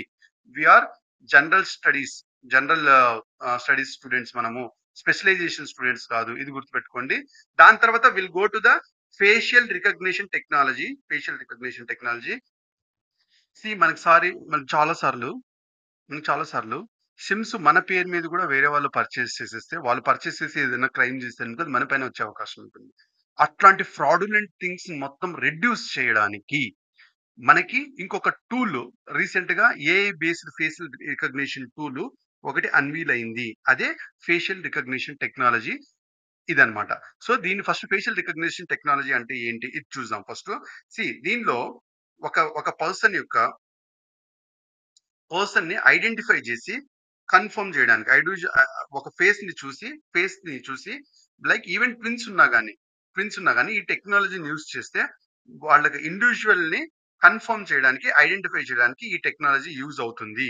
దీనిలో ఒక అల్గారిథం అనేది ఫస్ట్ మనం ఇట్లా దీన్ని ఫేస్ రికగ్నిషన్ చేసి మన కళ్ళు బ్లింక్ చేసామంటే మన బయాలజికల్ లో వచ్చే చిన్న మైన్యూట్ చేంజెస్ వాటిని కూడా అది ఇచ్చేసి మనకి అది ఏం చేస్తుందంటే మనకు ఒక అల్గారిథం నంబర్ ఒకటి జనరేట్ చేస్తుంది. Computer algorithm number. ఆ కంప్యూటర్ అల్గారిథం మ్యాపింగ్ అనేది జరుగుతుంది మన యూనిక్ ల్యాండ్ మార్క్స్ ని బేస్ చేసుకుని, మన చీక్ బోన్స్, కాంటర్స్ ఆఫ్ లిప్ ఎక్సెట్రా వాటినన్నిటిని ఎంత లైక్ చీక్ బోన్ సైజ్ ఎంత ఉంది, లిప్ సైజ్ అవన్నీ కన్సిడర్ చేసి ఒక అల్గారిథం నంబర్ ఒక సెట్ అవుతుంది. అది మనకి ఐడెంటిఫై చేయడానికి లైక్ ఫొటోస్ లో వీడియోస్ లో ఒక రియల్ టైమ్ ఐడెంటిఫికేషన్. మనకి ఇప్పుడు గవర్నమెంట్ ఆఫీసర్స్ కూడా ఆంధ్రప్రదేశ్ లో చూస్తే ఫేస్ రికగ్నిషన్ సిస్టమ్ ఉంది. అది మనం ఇట్లా ఓపెన్ చేసి మనం జస్ట్ ఇట్లా కళ్ళ ముందు పెట్టుకుని బ్లింక్ చేస్తే గిన అది మనకి వెంటనే అది ఐడెంటిఫై చేసి మన ఫేషియల్ ఫీచర్స్ మళ్ళీ ఆ చీక్ బోన్ అదంతా రికగ్నైజ్ చేసి మనకి ఒక అల్గారిథం తో ఈ ప్రెసెంట్ ఇతను ఇప్పుడు ఇన్ని గంటలకి ఆఫీస్ కి అటెండ్ అయ్యాడు అని ఆటోమేటిక్ నంబర్ పడిపోతుంది అన్నమాట. ఇది ఈ టెక్నాలజీతోనే. ఇదే దీనికి ఏం చేస్తున్నాడంటే ఈ టెక్నాలజీని యూజ్ చేసుకునేసి సిమ్స్ కి కూడా అప్లై చేయాలి అని తీసుకొస్తున్నారు అంతే, వేరే ఏం లేదు. సో దీన్ని మనం మామూలుగా అప్డేట్ చేస్తామంటే దీన్ని న్యూమరికల్ కోడ్ గా కన్వర్ట్ చేసి ఆ న్యూమరికల్ కోడ్ ని ఫేస్ బ్లూ ప్రింట్ గా తయారవుతుంది. ఇది ఆబ్వియస్ గా it is associated with AI అనమాట. ఏ అంటే ప్రాసెసింగ్ అండ్ టెక్నాలజీ మొత్తం అసోసియేటెడ్ విత్ ఏఐ. దాంతో ఏఐ జనరేటెడ్. ఇది గుర్తుపెట్టుకోండి. ఇది మనకి ఐడెంటిఫికేషన్ ప్రాసెస్‌లో మనకి లాట్స్ ఆఫ్ ఆహ్, ఐడెంటిఫికేషన్ ప్రాసెస్‌లో మనకిప్పుడు బిహేవియరల్ ఒకటి ఐడెంటిఫికేషన్, టైపింగ్ స్టైల్ అదంతా మనం చూస్తే వీడని ఐడెంటిఫై చేయొచ్చు. Physical identification. దాని తర్వాత కెమికల్ ఐడెంటిఫికేషన్. ఈ అన్నిటి ద్వారా కూడా బయోమెట్రిక్స్ ఉంది. దాంట్లో ఇది ఒక కొత్త విధానం అంతే. ఇంక వేరే ఏం అవసరం లేదు. ఈ ఈ టెక్నాలజీ ఎక్కడెక్కడ వాడొచ్చు అంటే క్రైమ్ ఇన్వెస్టిగేషన్స్‌లో వాడొచ్చు. అంటే ఎవడు క్రైమ్ చేశాడు, అన్‌ఐడెంటిఫైడ్ డెడ్ బాడీస్ గాని, అవన్నిట్లో వాడొచ్చు. తర్వాత బ్యాంకింగ్ దానిలో ఎప్పుడైతే గిన లైక్ హ్యాకింగ్ అవన్నీ జరుగుతుంటుందో అవన్నీ తగ్గించడానికి, సేఫర్స్ తగ్గించడానికి ఇది వాడొచ్చు. ఎయిర్‌పోర్ట్‌లో లైక్ డిజీ యాత్ర ఇనిషియేటివ్ డిజీ యాత్ర ఇనిషియేటివ్ ఎవరిది అంటే like ministry of civil aviation ఇది గుర్తుపెట్టుకోండి. దానిలో కూడా ఇది వాడొచ్చు. వెరీ వెరీ ఇంపార్టెంట్ బిట్ అండి. దాని తర్వాత హెల్త్ కేర్‌లో గూడా ఇది వాడొచ్చు. మన రికార్డ్స్ అవన్నీ మెయింటైన్ చేయడంలో గూడా వాడొచ్చు. ఇది గుర్తుపెట్టుకోండి. దెన్ విల్ గో టు రీసెంట్‌గా ఏం జరిగిందంటే దీన్ని సిమ్ సబ్‌స్క్రైబర్ వెరిఫికేషన్ దీనికి టెలికాం వాళ్ళు ఒక పవర్డ్ సొల్యూషన్‌తో వచ్చారు.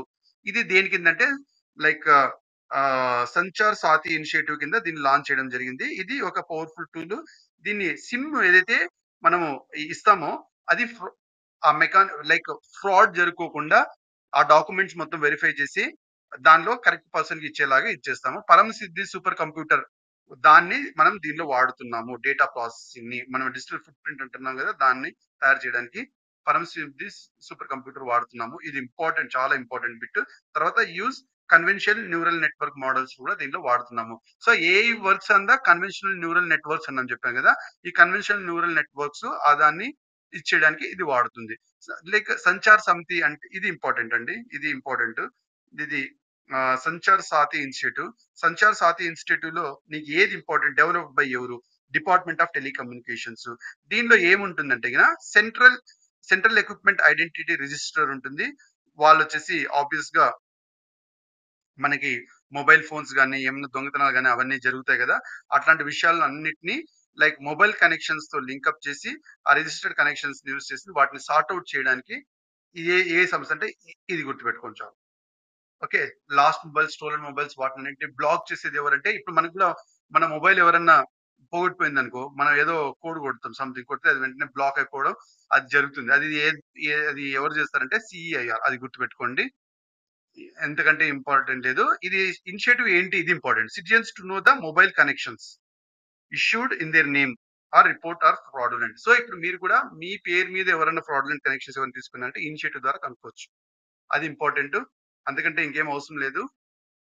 See super computers first super computer అంటే ఏంటో తెలుసుకుందాం. దాని తర్వాత మనం మైన్యూట్ డీటెయిల్స్ చూసాము. సో, ఇప్పుడు నార్మల్ కంప్యూటర్స్ కంప్యూటేషనల్ కెపాసిటీ ఎంతైతే ఉంటుందో, ప్రాసెసింగ్ కెపాసిటీ ఎంతైతుందో జనరల్ పర్పస్ మనం వాడతామో, వాటికన్నా ఎక్సెప్షనల్ ప్రాసెసింగ్ పవర్ అంటే ప్రాసెసింగ్ పవర్ చాలా ఎక్కువగా ఉంటుంది. హై పెర్ఫార్మన్స్ కంప్యూటింగ్ ఉంటుందన్నమాట. సో, మన పెర్ఫార్మన్స్ మామూలు కంప్యూటర్స్‌లో అయితే చాలా తక్కువుంటుంది. వీటిలో చాలా ఎక్కువ పెర్ఫార్మన్స్ కంప్యూటింగ్ కెపాసిటీ ఉంటుంది. దాని ద్వారా ఏమవుతుంది ప్రాసెసింగ్ పవర్ అనేది చాలా చాలా ఎక్కువుంటుంది ఈ సూపర్ కంప్యూటర్స్‌కి. వాటిని సూపర్ కంప్యూటర్స్ అంటారు. ఈ పెర్ఫార్మన్స్ అనేది దేనితో మెజర్ చేస్తారు? ఇది ఇంపార్టెంట్. దేనితో మెజర్ చేస్తారంటే floating point operational per second ద్వారా వాడతారు. మనం మామూలుగా అయితే మిల్లీ ఇన్‌స్ట్రక్షన్ పర్ సెకండ్ వాడతాం. మనం మామూలుగా కంప్యూటర్స్ అంటే నార్మల్ కంప్యూటర్స్ కంప్యూటింగ్ కెపాసిటీ యొక్క పెర్ఫార్మన్స్ దేనితో మెజర్ చేస్తారు అంటే గిన మిల్లీ ఇన్‌స్ట్రక్షన్ పర్ సెకండ్‌తో వాడతారు. బట్ ఇక్కడ మనం వచ్చేసి floating point operations per second వాటితో వాడతారన్నమాట. వేటికైతే floating point operations per second ఈ పెర్ఫార్మన్స్ కెపాసిటీ చాలా ఎక్కువ ఉంటుందో వాటిని మనం సూపర్ కంప్యూటర్స్‌గా గుర్తించడం అనేది జరుగుతుంది. అంతకంటే ఎక్కువ ఏం లేదు. నార్మల్ కంప్యూటర్స్‌కి దీనికేంటంటే కంప్యూటింగ్ కెపాసిటీ పెర్ఫార్మన్స్ చాలా ఎక్కువుంటుంది. అది నార్మల్ యూనిట్స్‌తో మెజర్ చేయడానికి కూడా వీలవ్వదు. దానికోసం సెపరేట్ యూనిట్స్‌నే తయారు చేసుకొని, వాటి ప్రాసెసింగ్ పవర్‌ని మనం మెజర్ చేయాల్సొస్తుంది. ఇండియాకి 4 సూపర్ కంప్యూటర్స్ ఉన్నాయి. ఇది వెరీ వెరీ ఇంపార్టెంట్. టాప్ 500 లిస్ట్‌లో ఇండియాలో చాలా ఉన్నాయి. అది కాదు. టాప్ 500 లిస్ట్ ఇన్ ద వరల్డ్‌లో మన సూపర్ కంప్యూటర్స్ 4 ఉన్నాయి. ఒకటొచ్చేసి పరమసిద్ధి ఏఐ, తర్వాత ప్రత్యూష్ అండ్ మిహిర్ 3. దాని తర్వాత వచ్చేసి మనకి పరం శివై ఇవి కూడా అన్నమాట. దానిలో దానిలో ఈ ఫస్ట్ సూపర్ కంప్యూటర్ ఏది అంటే గన పరం 800 విచ్ వాస్ సెట్ ఇన్ 1991 ఇది ఫస్ట్ అన్నమాట. సో పరం 8000 అనేది 1991లో ఫస్ట్ సెట్ అయింది. తర్వాత పరం శి శివై ఫస్ట్ కంప్యూటర్ ఇది కంప్లీట్‌గా ఇండిజినస్‌గా బిల్డ్ అయింది. దాన్నే నేషనల్ సూపర్ కంప్యూటింగ్ మిషన్‌లో ఇండిజినస్ గా కంప్లీట్ దానిలో యూజ్ చేసిన పార్టికల్స్ మొత్తం మన దీనిలోనే ఇది అవ్వడం జరిగింది national super computing machine. With that మీకు సూపర్ కంప్యూటర్ ఏంటి అని ఒక ఐడియా వచ్చినట్టుంది. Let start this one. So national super computing machine లో మనకి 2015లో లాంచ్ చేయడం జరిగింది. దీని ముఖ్య గోల్ రీసెర్చ్ అండ్ డెవలప్మెంట్ ని ప్రమోట్ చేయడము. ఈ సూపర్ కంప్యూటింగ్ గ్రిడ్ ని యూజ్ చేసుకునేసి మనము మన పర్ఫార్మెన్స్ అన్నింటిలోనూ కంప్యూటింగ్ ఫెసిలిటీస్ అన్నింటిలోనూ పెంచడము. దీనికి నేషనల్ నాలెడ్జ్ నెట్వర్క్ వీటిని వాడడం అనేది జరిగింది. లైక్ దాని ద్వారా ఏమవుతుందంటే సూపర్ కంప్యూటింగ్ గ్రిడ్ ఏ ఏ నెట్వర్క్ మీద పనిచేస్తుందంటే నేషనల్ నాలెడ్జ్ నెట్వర్క్ దాని మీద ఫంక్షన్ చేస్తుంది. అది గుర్తుపెట్టుకోండి. దాని తర్వాత జాయింట్ ఇది ఇంపార్టెంట్ అండి. Department of science and technology and mighty ministry వీళ్ళిద్దరూ కలిసి జాయింట్ గా దీన్ని డెవలప్ చేయడం జరిగింది. ఇది ఇంప్లిమెంటెడ్ బై హూమ్ ఇదంటే centre for development of advanced computing, Indian institute of IISc Bengaluru వీళ్ళు దీన్ని ఇంప్లిమెంట్ చేయడం అనేది జరిగింది. ఇది ఇంపార్టెంట్. దాని తర్వాత సూపర్ కంప్యూటర్స్ యూజ్ చేయడం చూస్తే లైక్ కటింగ్ ఎడ్జ్ రీసెర్చ్ వాళ్ళు డేటా ఇంటెన్సివ్ అండ్ కంప్యూటేషన్ ఏవేవైతే వాటికి అన్నిటికీ ఇది వాడతారు. Weather forecasting super computers weather వీటిని ఇచ్చేయడానికి వాడతారు. సో ఏ సూపర్ కంప్యూటర్ వెదర్ ఫోర్కాస్టింగ్ వాడతారంటే ప్రత్యూష్ చాలా చాలా ఇంపార్టెంట్. వెరీ వెరీ ఇంపార్టెంట్ దయచేసి నోట్ చేసుకోండి. దాని తర్వాత లైక్ హెల్త్ అండ్ మెడిసిన్ దీనిలో కూడా లైక్ డేటా బేస్ వాటిని మెయింటైన్ చేయడానికి వీటి ఉపయోగించడం అనేది జరుగుతుంది. దాని తర్వాత aerospace and engineering complex algorithms and big data వాటిని ప్రాసెస్ చేయడం ఉంటుంది ఆ సెన్సార్స్ నుంచి. అందుకని ఏరోస్పేస్ అండ్ ఇంజనీరింగ్ లో వాడతారు. తర్వాత ఎనర్జీ ఎక్స్ప్లోరేషన్ దీనిలో కూడా లైక్ జియోలాజికల్ దీనిలో లాట్స్ ఆఫ్ ప్రొడక్షన్ ప్రాసెస్ వాటన్నిటిలో కూడా యూజ్ చేయడం జరుగుతుంది. దాని తర్వాత nuclear weapons and design and cryptograph వీటన్నిటిలో వాడడం అనేది జరుగుతుంది. ఇది వెరీ ఇంపార్టెంట్ అండి. దాని తర్వాత లెట్స్ సీ రీసెంట్ గా ఏం జరిగిందంటే AI super computer India's AI super computer Airawat rank 75 in like top 500 global super computer list లో అయింది. ఐఎమ్ వెరీ సారీ ఇక్కడ నేను మీకు మిస్టేక్ చెప్పాను. దీనిలో వచ్చేసి సూపర్ కంప్యూటర్ ఇండియా టాప్ 4 లో ఏవే ఉందంటే గిన ఇవి 3 ఉన్నాయి. See Param Siddhi AI Pratyush and Mihir and recent గా స్టార్ట్ యాడ్ అయింది ఐరావత్. ఇవి 4 ఉన్నాయన్నమాట. ఇది ఇంపార్టెంట్.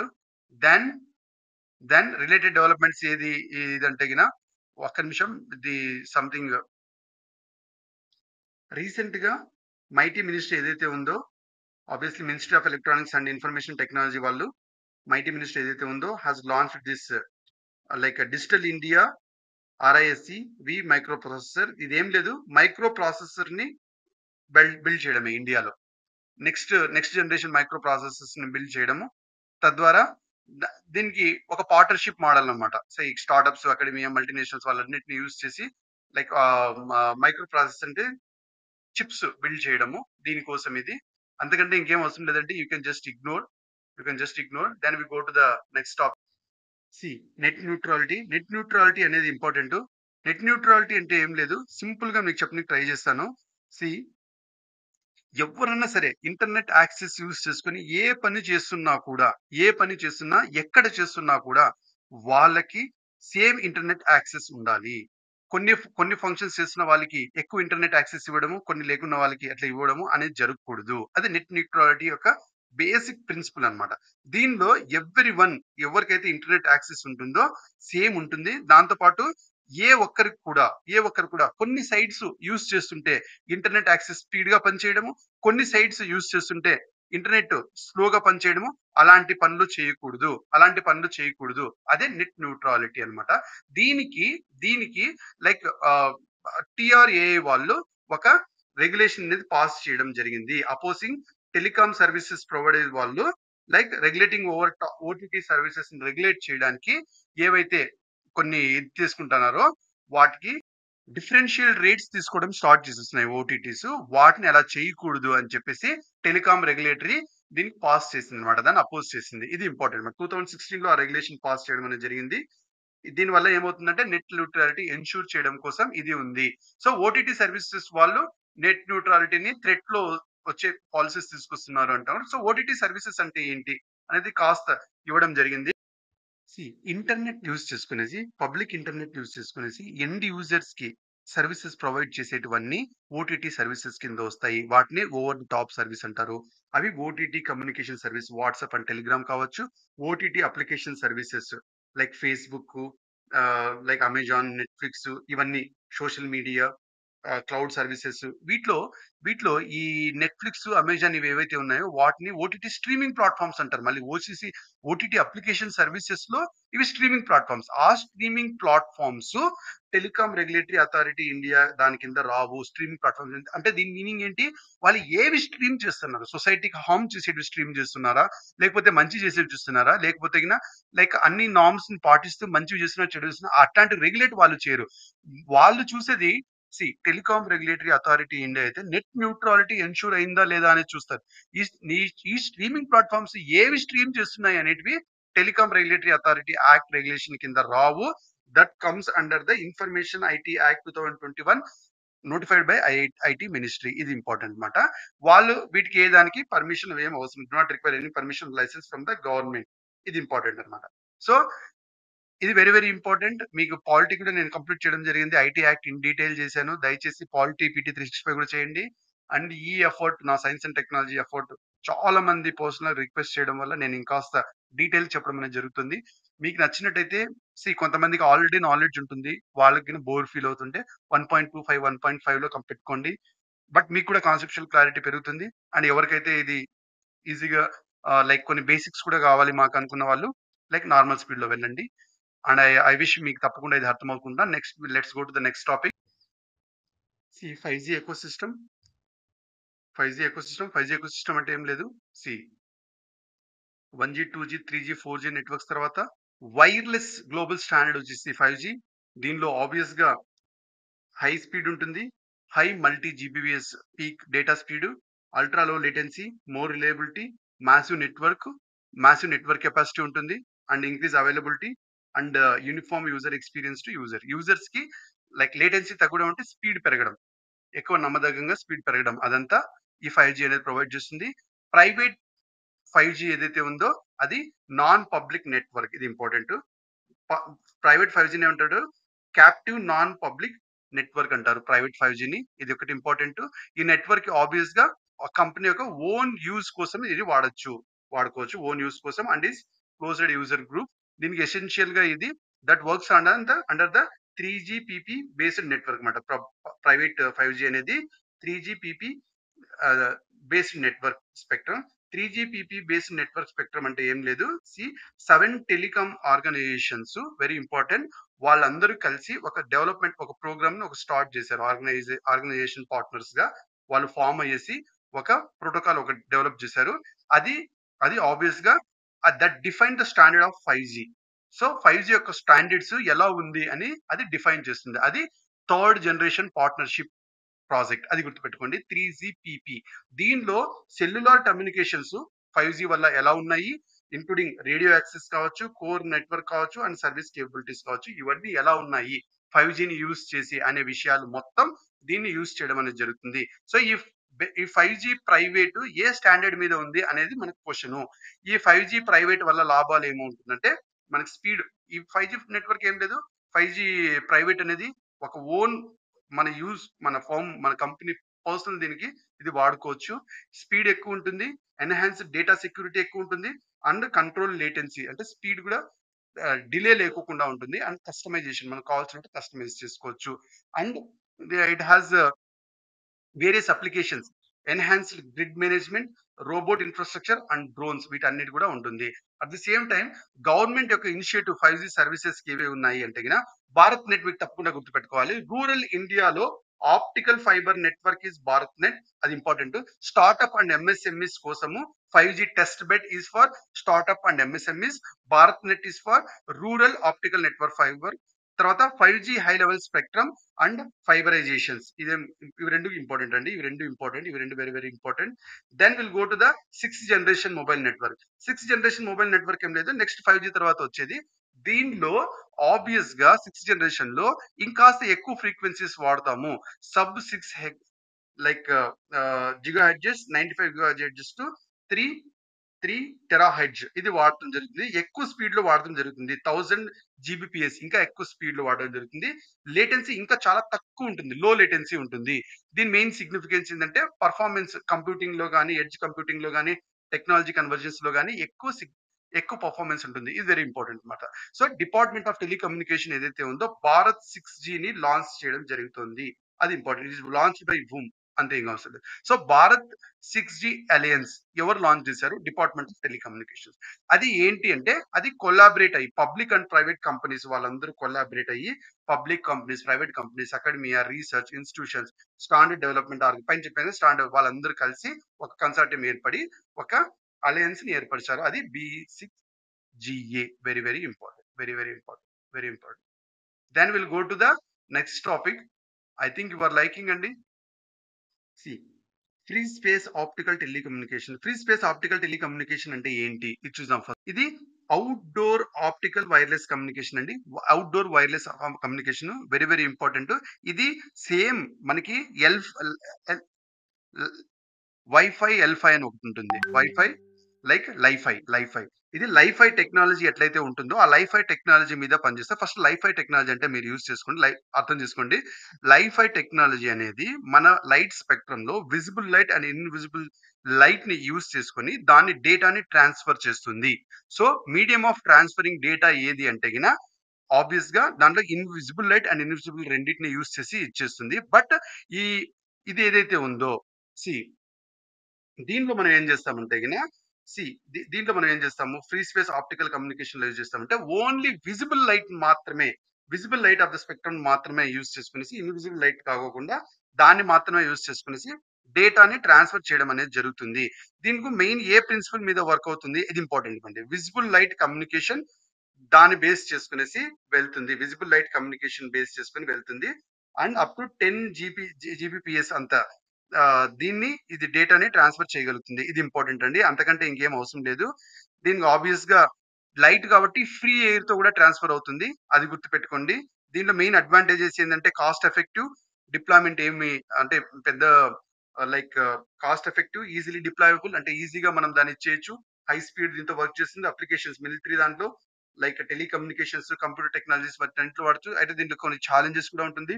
ఫాగ్ అండ్ హేజ్ అంటే ఈ పొగ మంచు అట్లాంటి కండిషన్స్ లో సిగ్నల్స్ కొద్దిగా రిలయబుల్ గా ఉండవు.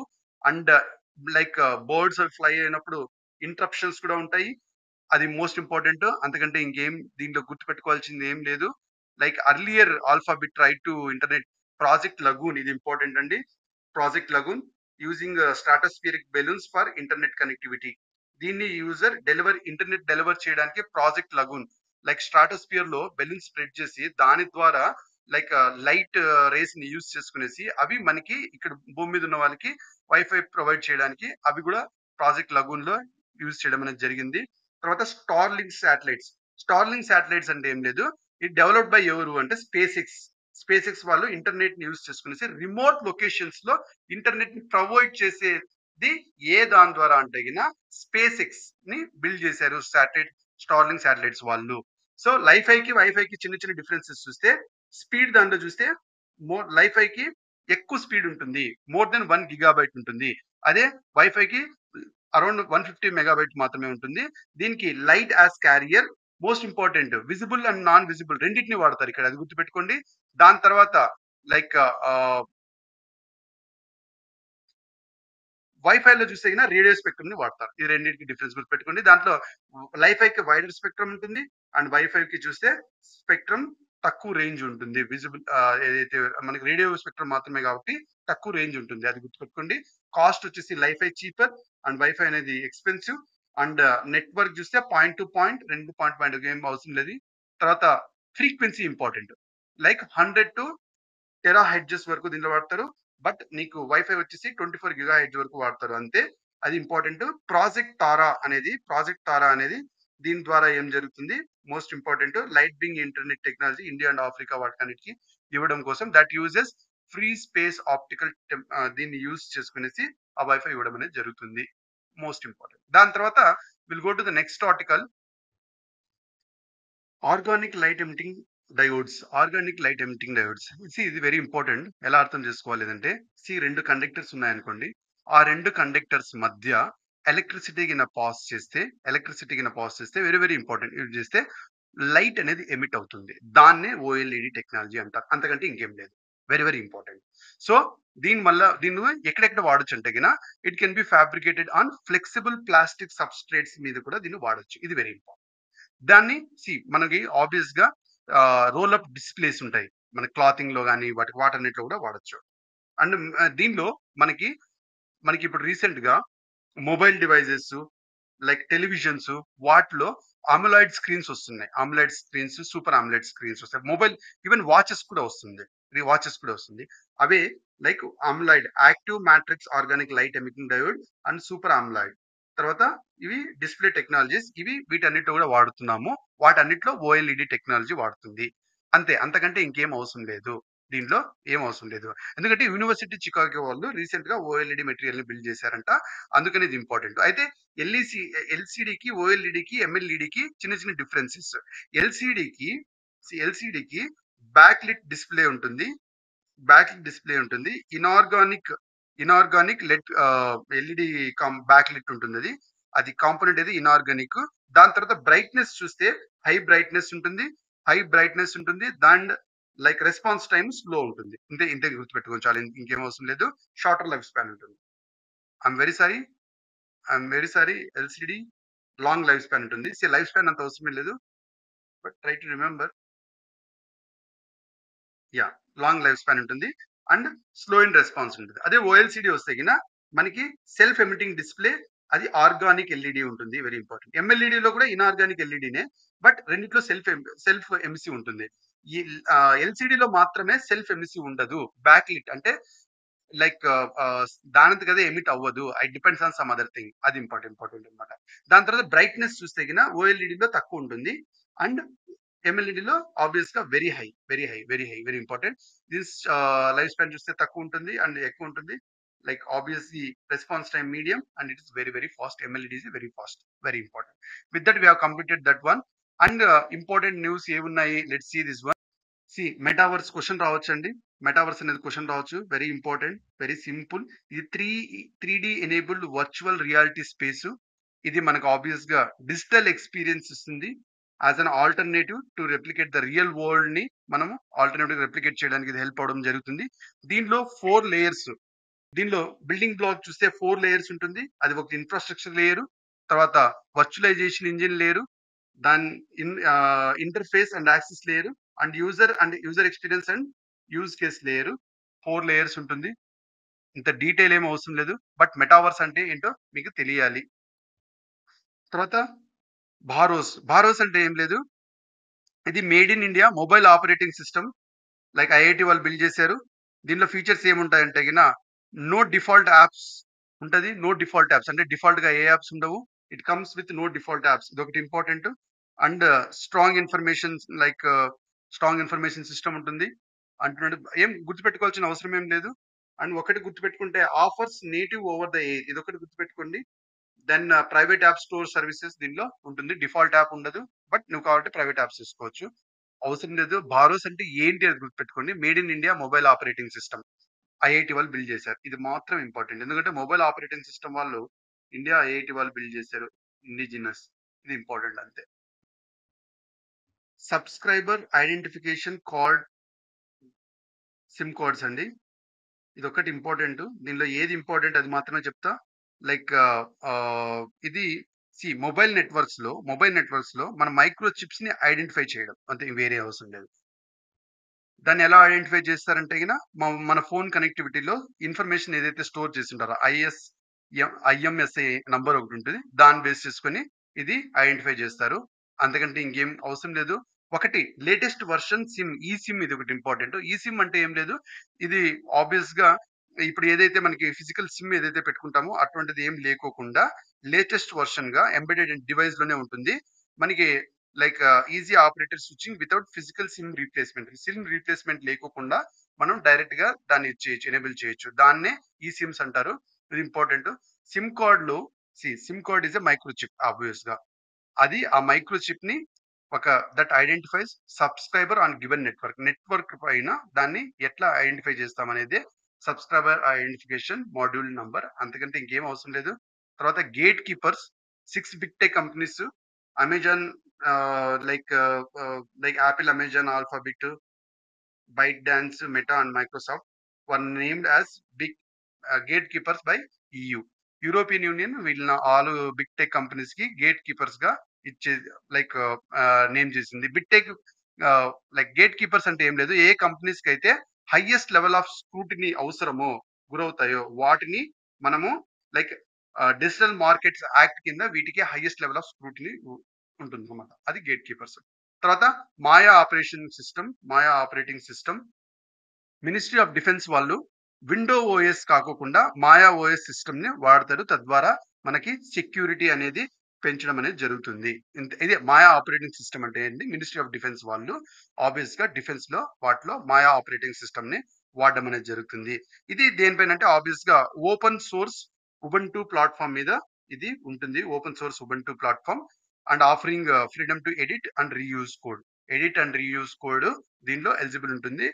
ఎండ్ పాయింట్ డిటెక్టర్ సిస్టమ్ ఏదైతే ఉందో like Chakravyuh end point detection system Chakravyuh ఏదైతే ఉందో అది కూడా డిప్లాయ్ అవ్వడం అనేది జరుగుతుంది. సో ఎండ్ పాయింట్ దీన్ని వీళ్ళు ఐడెంటిఫై చేయడానికి దీనివల్ల హెల్ప్ అవుతుంది.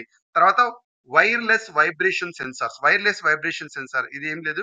ఇజ్రాయెల్ డిఫెన్సెస్ దానిలో వాళ్ళు ఈ వైర్లెస్ వైబ్రేషన్ సెన్సార్స్ ని అండర్ గ్రౌండ్ టనల్స్ ని ఐడెంటిఫై చేయడానికి యూజ్ చేస్తున్నారు. అందుకని ఇది న్యూస్ లో రావడం జరిగింది. వీళ్ళు ఏ టెక్నాలజీని యూజ్ చేస్తారంటే గిన IoT technology to transmit the data. IoT internet of things టెక్నాలజీని వీళ్ళు లైక్ ఆ డేటా వైర్లెస్ గా ట్రాన్స్ఫర్ చేయడానికి వాడతారు. వాళ్ళు like they capture vibration data using accelerometer use చేసుకుని వాళ్ళు వైబ్రేషన్ దీన్ని క్యాలిక్యులేట్ చేయడం అనేది స్టార్ట్ చేస్తుంది. అంతకంటే ఇంకేం లేదు. యాక్సిలరోమీటర్స్ వాడతారు అని గుర్తుపెట్టుకోండి.